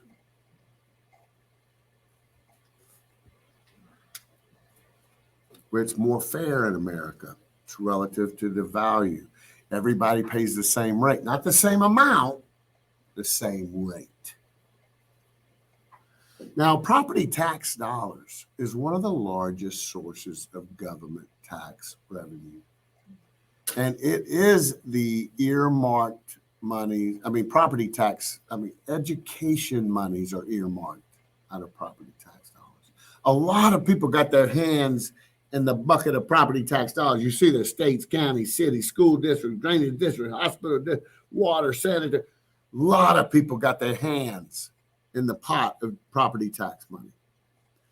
But it funds our education system. Now, I want to remind y'all of something that you may not be aware of. Are y'all aware that we pay the least property taxes in the United States? Alabama. Yeah, Alabama. By far. Yep. Are y'all aware that we tend to show up at the bottom of educational statistics? Are you now doing math in your head? Or hell, maybe you can't do that math. Damn it, you didn't get the joke. Are y'all putting two and two together? We pay the lowest in property taxes, but we at the bottom of the educational system. And education, Now, our youngins coming home, dragging their jaw, drooling, and we want them schools to learn our kids up better. But don't let a property tax increase referendum vote come up, because we don't vote no. We vote hell no. We want to have our cake and eat it too. That's what we want. So over here on page 291, you see assessment. There is a formula that every state uses to determine your property taxes. And when they use this formula, they come up with your assessed value. I hear lay people all the time talking about, my property worth, 175. I said, where'd you get that? A property tax assessment. Stop trying to determine your value of your property by the property tax assessment, because it's futile. Now, the only time I think that the property taxes are accurate is if there's been a recent sale. If there's a recent sale, then you got new numbers on the book, then your property taxes are accurate. But some people live in their house 20, 30 years. So how does my value get updated? Very loosely, not like an appraiser does. They do have some formula that takes into consideration some comparisons that might have sold, but their database is not the MLS database. It's dated, it's full of errors. You just don't want to rely on the assessed value as a lay person trying to figure out what your properties were. Now, the equalization. Guys, have y'all noticed something? That the districts that pay the highest taxes got the nicest school. You ever notice that? We know now why. But since people vote no in the areas that want better schools, they vote no, they vote no, they vote no. Government came up with an equalization factor. In some jurisdictions, when it is necessary to correct inequalities in statewide tax assessments, an assessed equalization factor is used to achieve uniformity, to alleviate that disparity. Tax rates. First sentence I'd like for you to highlight. The process of arriving at a real estate tax rate begins with the adoption of a budget by each district. Now, that's kind of a duh statement, but not really. You do not go to vacation and get off the plane and then go to your room and sit down and figure out how much money you should have brought. You figure out how much money you're going to need before you go on vacation to ensure you're going to have enough. It would be silly to assess at the end of the year and realize that the tax revenues were not enough for government. So you decide at the beginning of the year with a budget what the taxes are needed, and then you assess property at a rate that will generate the amount that you need. It's really very commonsensical. It's almost an insulting statement. But I hear it's on a quiz, so. Okay, up here, page 292, we're about to do some math, so, don't get scared. We're going to talk about the assessment process. The third paragraph I'd like for you to read with me. The tax rate could be stated in a number of ways. In many areas, it's expressed in mills. A mill, which is short for millage, a mill is 1/1000th of a dollar, which is the equivalent of .001. Tax rate could be expressed as a mills per dollar ratio. For instance, dollars per hundred or dollars per thousand. You could see a tax rate of 0.032, which mathematically is equivalent to 3.2%, which mathematically is equivalent to 32 mills, which mathematically is equivalent to 320 per 100, which mathematically is equivalent to 32 per 1,000. Here's a for instance. 10 dimes are a dollar, 4 quarters are a dollar, 100 pennies are a dollar, 50 pennies and 2 quarters are a dollar, 50 pennies and 5 dimes are a dollar. They're all units of measurement that all total the same thing. So they're saying basically nickels, dimes, and quarters in different ratios are the same thing. I'm going to give you examples. Okay, you know how to do. We talk about it and then we go up on the board. But we're not going to do that yet. We're still talking. There's going to be some questions when I do this in the quiz. At the bottom of page 292, enforcement of tax liens. You got to pay your taxes. Okay, just like you got to pay your mortgage. If you don't pay your mortgage, you're in trouble. If you don't pay your taxes, you're in trouble. If you don't pay your mortgage, you're going to get the acceleration letter. If you don't pay your taxes, you're going to get a letter. Okay. And that illustration on page 224, let's go back to it. 224.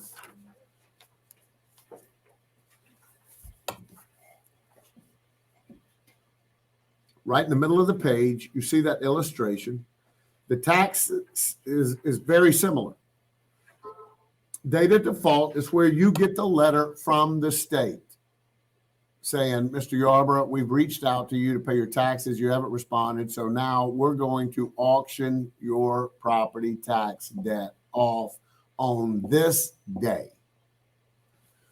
You have an equitable right of redemption. If I can scrape up that money and go satisfy the state, I halt the auction. But let's say the auction takes place. Now, guys, your property is not what's being auctioned off like at the mortgage foreclosure. Your tax debt is being auctioned off. Now, guys, we have established the fact that debt is a commodity and it is bought and sold amongst investors. It's very common. So let's say I owe $1,200 on my property taxes. That is going to be the opening bid. I've heard that's a question on the exam. Why would the state auction off the debt for less than they're owed? That would be stupid as hell, wouldn't it? Yes, it would be. Yeah. I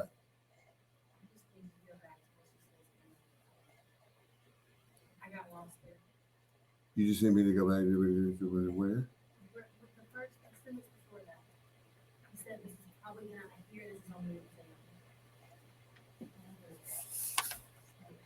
The bottom of page 291, the process of arriving at a real estate tax rate begins with the adoption of a budget.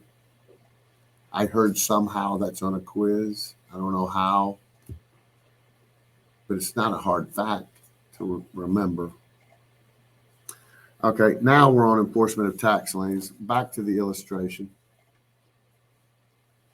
The opening bid will be the taxes owed. The state would be silly for auctioning it off for less than what they're owed. Their goal is to get what they're owed. So $1,200 is the opening bid. And then, let's say it bids out at $1,450. The winning bidder gets the debt for $1,450.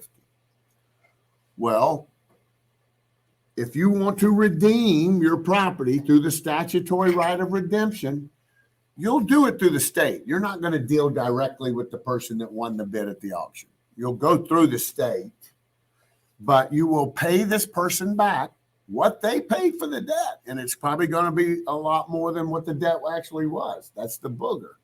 I did only owe $1,200. Now what if they auctioned it off for $2,000? I owe $2,000 now. Plus an interest rate. Okay, there'd be no reason for someone to want to buy debt at an auction. They don't make the difference of $1,200 and $2,000. The state does. They get the interest rate. I hear it's about 11%. And again, I don't know where you come from. That's a fair return, 11%. You don't need to know that, so don't write it down. Point is, I'm going to have to come in here during my statutory right of redemption, pay the person back what they paid for the debt plus an interest rate. Now let's come back to page 293.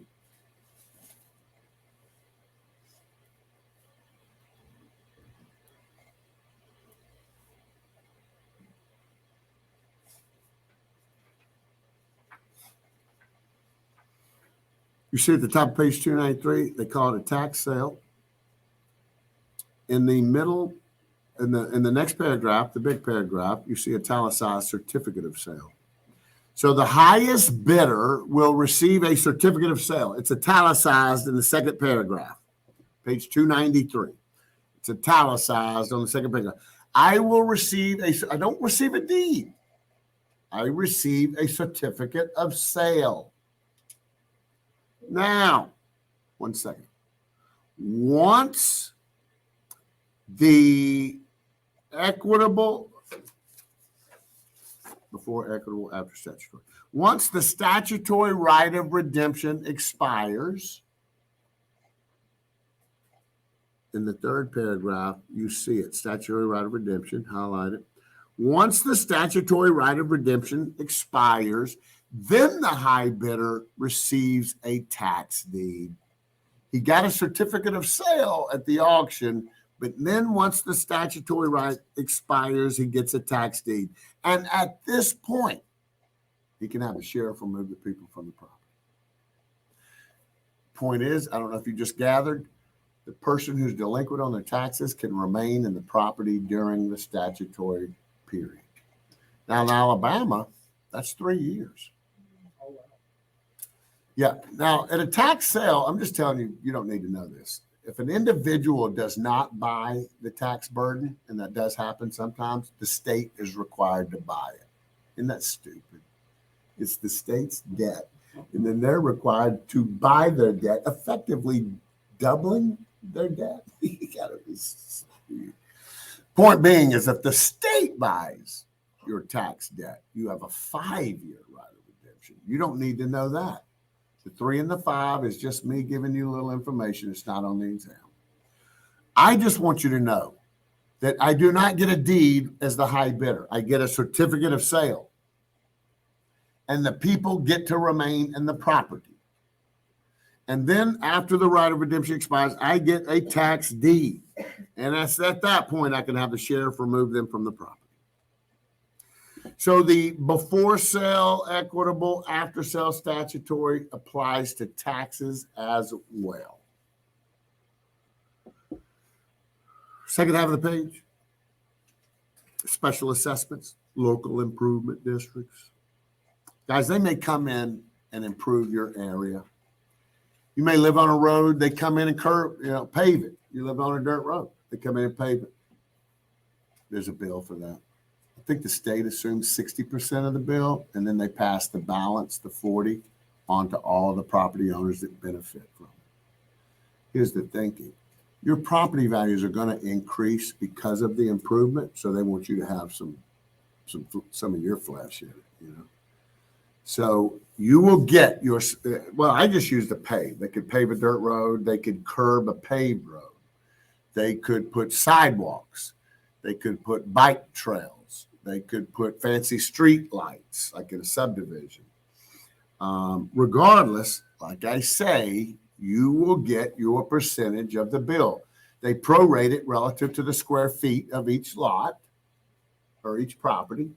Now, when you get your special assessment bill, understand a special assessment is a first cousin of property taxes. It puts a lien on the property. Now, when I receive my assessment bill as the property owner, I have the right to pay it in full, be done with it, or set it up and pay it over a term. I think they let you pay it over 10 years at like 6% interest. Again, I shouldn't even be throwing these numbers out, but pretty fair. They're pretty fair with the arrangements they allow. What do you think most people elect to do? Pay it in payments. Y'all can just yell, Ronald McDonald out. I don't care. You know, just a little activity, damn it. Yeah, I'll riff on you. Yeah, give me something to riff on. Special assessment. What I was trying to arrive at, since most people elect to make it in monthly payments, it's very likely in many instances when a purchaser is wanting to buy a property that there is a lien for that special assessment. You don't need to know what I'm saying right now, but sometimes a lender will not allow their borrower to assume the special assessment. They will require the seller to pay the balance out of their proceeds. Some lenders have no problems with a buyer assuming the balance. I'm just telling you that for food for thought. It's not important on the exam. Turn the page to 294. We're still talking about liens. That's the subject. We now know what a mortgage lien is, a specific voluntary lien. How about that? We got to see it. It's a specific lien and a voluntary lien given to a lender by a borrower as security for a loan. Now, a mechanic's lien, highlight the first sentence. Probably have one question on a mechanic's lien. So here's my little story to explain a mechanic's lien. So what if I've got an old house, but I'm also a bettor, a gambler, and I'm in Hawk. I'm in Hawk $48,000 to my bookmaker, and he's threatening to cut parts of my body off. And nobody's going to lend me any money, and I don't have any equity in the property. And I think maybe I'll bring some contractors in, jazz this joint up like they do on Like It or List It. I'm going to jazz this joint up, sell it, take that increased value as a result of improving it, pay my bookie off, get out of Hawk. What am I not planning on doing? Paying the cats that did the damn work.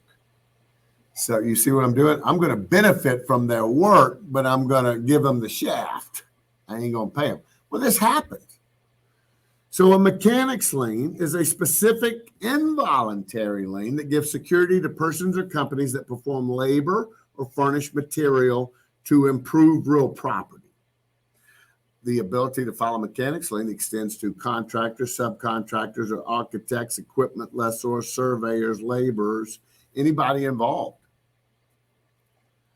In the next paragraph, go to the end of the second line and begin highlighting the sentence that reads, a person claiming a mechanic's lien must file a notice of lien in the public record of the county where the property is located within a certain time after the work has been completed. Those times differ from state to state. You don't need to know the times. You just need to know that conceptually, you have to file the lien in the county where the property is, okay? Because I may be the general contractor. I did the work on your home in Jefferson County, but I live in Talladega. And I filed the lien in Talladega. I just did wrong. Even though I live in Talladega, I'm going to file the lien where the improvement was done. And within a certain amount of time. You know, every state has different. Some states have 6 months, within 3 months, within 48 hours, within a year, blah, blah, blah. You don't need to know it. I think it's 6 months in Alabama for a GC, 4 months for a subcontractor. I'm just thinking out loud. You don't need to know that. A judgment over here on page 295. We know what it is. Somebody sues you. That's what they win against you. A judgment. Money judgment specifically. Now, what if I sued you? And that's everybody looking at me. I sued you for $10 million. And I walk out of court going, yeah. What am I going to get from you? Not $1 million. Point is most people ain't got that kind of money. So you win in court and you feel good, but you don't get nothing for it. Maybe some satisfaction. But there could be an occasion where you sue somebody for an amount of money and they got something, or you suspect they got something and they hiding it. Come down to the third paragraph and highlight writ of execution. I can file that writ with the courts. This will compel the courts to discover if you own anything, and then subsequently force the sale of whatever you own. Like if a telephone pole that's being worked on falls to my grandma's house and kills her dead, and we sue Alabama Power, and we win a judgment for $1.2 million, and 6 months go by and we keep bothering them, my attorney keeps bothering, where's our damn money? At some point in time, I'm going to file a writ with the courts. Because I know Alabama Power's got it. They got plenty. So I'm going to file a writ of execution, and this compels the court to discover if you own anything and then sell it. Liz Pendens, we learned. Is there one person in here that's brave enough to tell me what they think it is based on the first time we talked about it? I didn't think so. Lis pendens is Latin that means lawsuit pending. Write it down, damn it. Put it in quotation marks. Lawsuit pending. Just so that when you're flipping through, you see it. Guys, we talked about the fact that you don't want to buy real estate with liens on it from the previous owners. Because if liens from previous owners rear their ugly head during your ownership, you got to pay them. Now, most of us, we get hip to liens because we borrow money and the lender requires a title search. And the title search discovers any liens protecting us. But I said that's if you get financing. Maybe I'm going to be paying $100,000 cash for a particular piece of property. So I think, I should at least call the title insurance company and see what a policy would be. I call them up. I said, what a policy be on this? It would be $2,700, Mr. Yarber. And I say, my God. And I get off the phone. I'm thinking, man, that's pricey. Ain't going to be no problems with this. I'm scratching my head and I'm thinking about rolling the dice, thinking about taking the risk, not having title insurance. But, if you weren't going to get a mechanic to look up under a used car, if you knew a little bit about cars, you might get up under it and look, right? Maybe you see something, maybe you won't. That's the thinking here. I don't want to pay the $2,700 for the title insurance policy, but I want to get up under the car and look myself. So I can go to the courthouse. I can pull the individual up because they may have liens on them that's not associated with the property. I can pull the property up. I can see liens. But that's not what happens. Maybe there's no liens on this property, but the owner of the property is coincidentally involved in a pending lawsuit where he's being sued. And what's the potential in a lawsuit where he's going to lose? A lien could come about. So when I go to the courthouse record and I pull up on the microfiche the property, figuratively speaking, a red flag pops up. It's the Lis pendens flag. It's a warning. Hey, Mark, be careful with this dude. There ain't no liens on the property right now, but he is involved in a pending lawsuit and a lien could come about in the very near future. Because what if the lien came about on him on the 3rd of the month and the attorney that beat him hauled butt and recorded the lien, and then I bought the property 3 days later unaware that just happened 3 days ago. And the reason Lis pendens is important is there are a lot of people being sued at all times, and there are a lot of people being sued. They know damn well they're going to lose. It's just a matter of when is the evidence going to be presented in court, I know I'm going to lose. Do you know what people who know they're going to lose a lawsuit do? They sell off all of their assets to their family and friends. So that the day they lose in court, they look across the room and go, I ain't got nothing. Huh? Yeah, good for you, but I ain't got nothing. That's a ploy.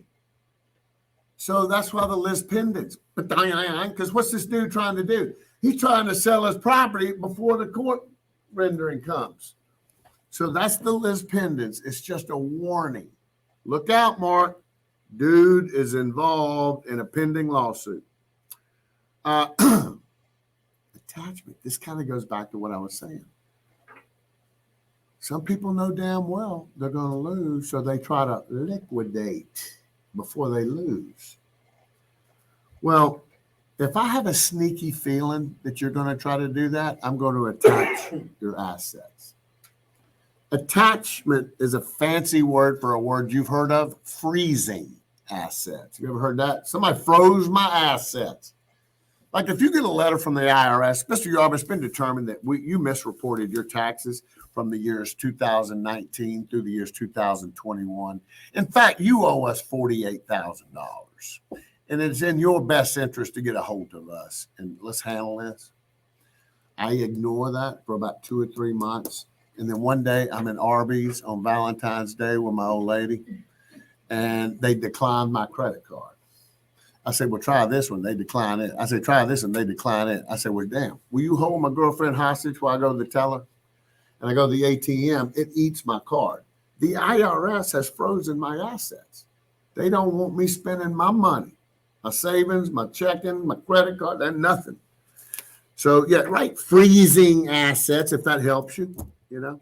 You'll see attachment. It very well could be an answer, but more than likely be a wrong answer choice to a question where there's another right answer. And over here on page 296.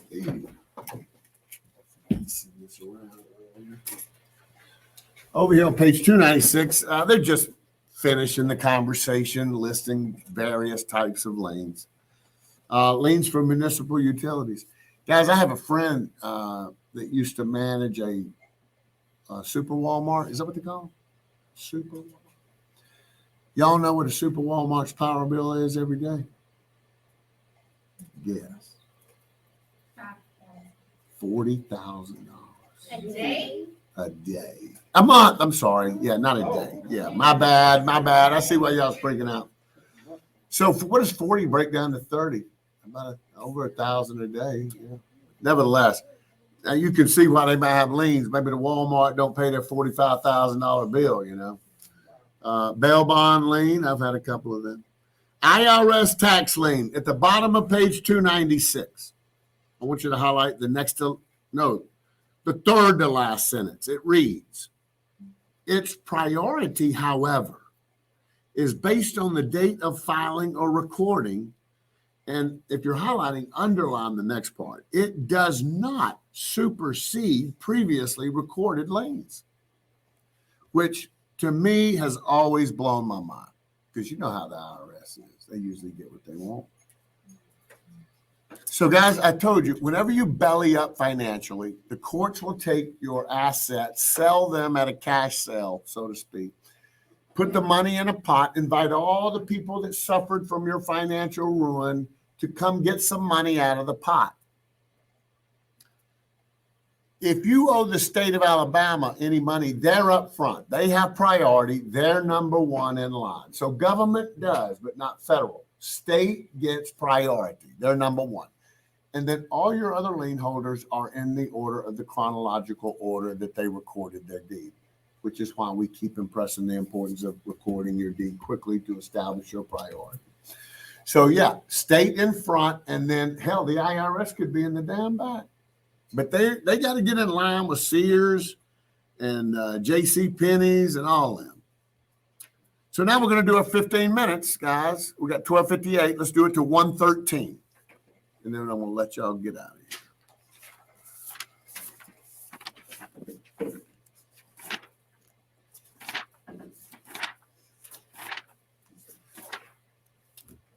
Who's Jada? Jada Green? Is she not in here? She's back in my night classes. Gotcha.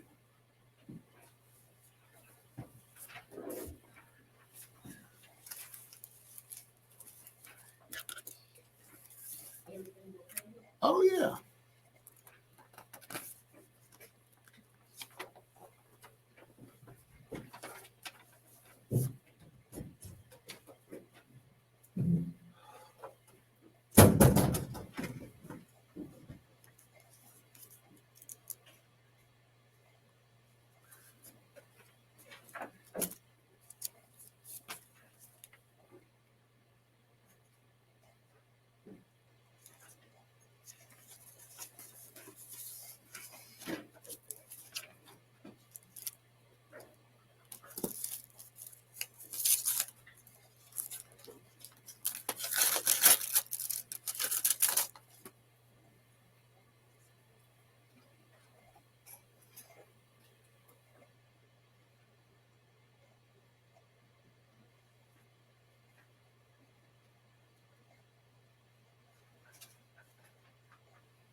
All right, y'all can hang out and finish if you want, but if not, class is over.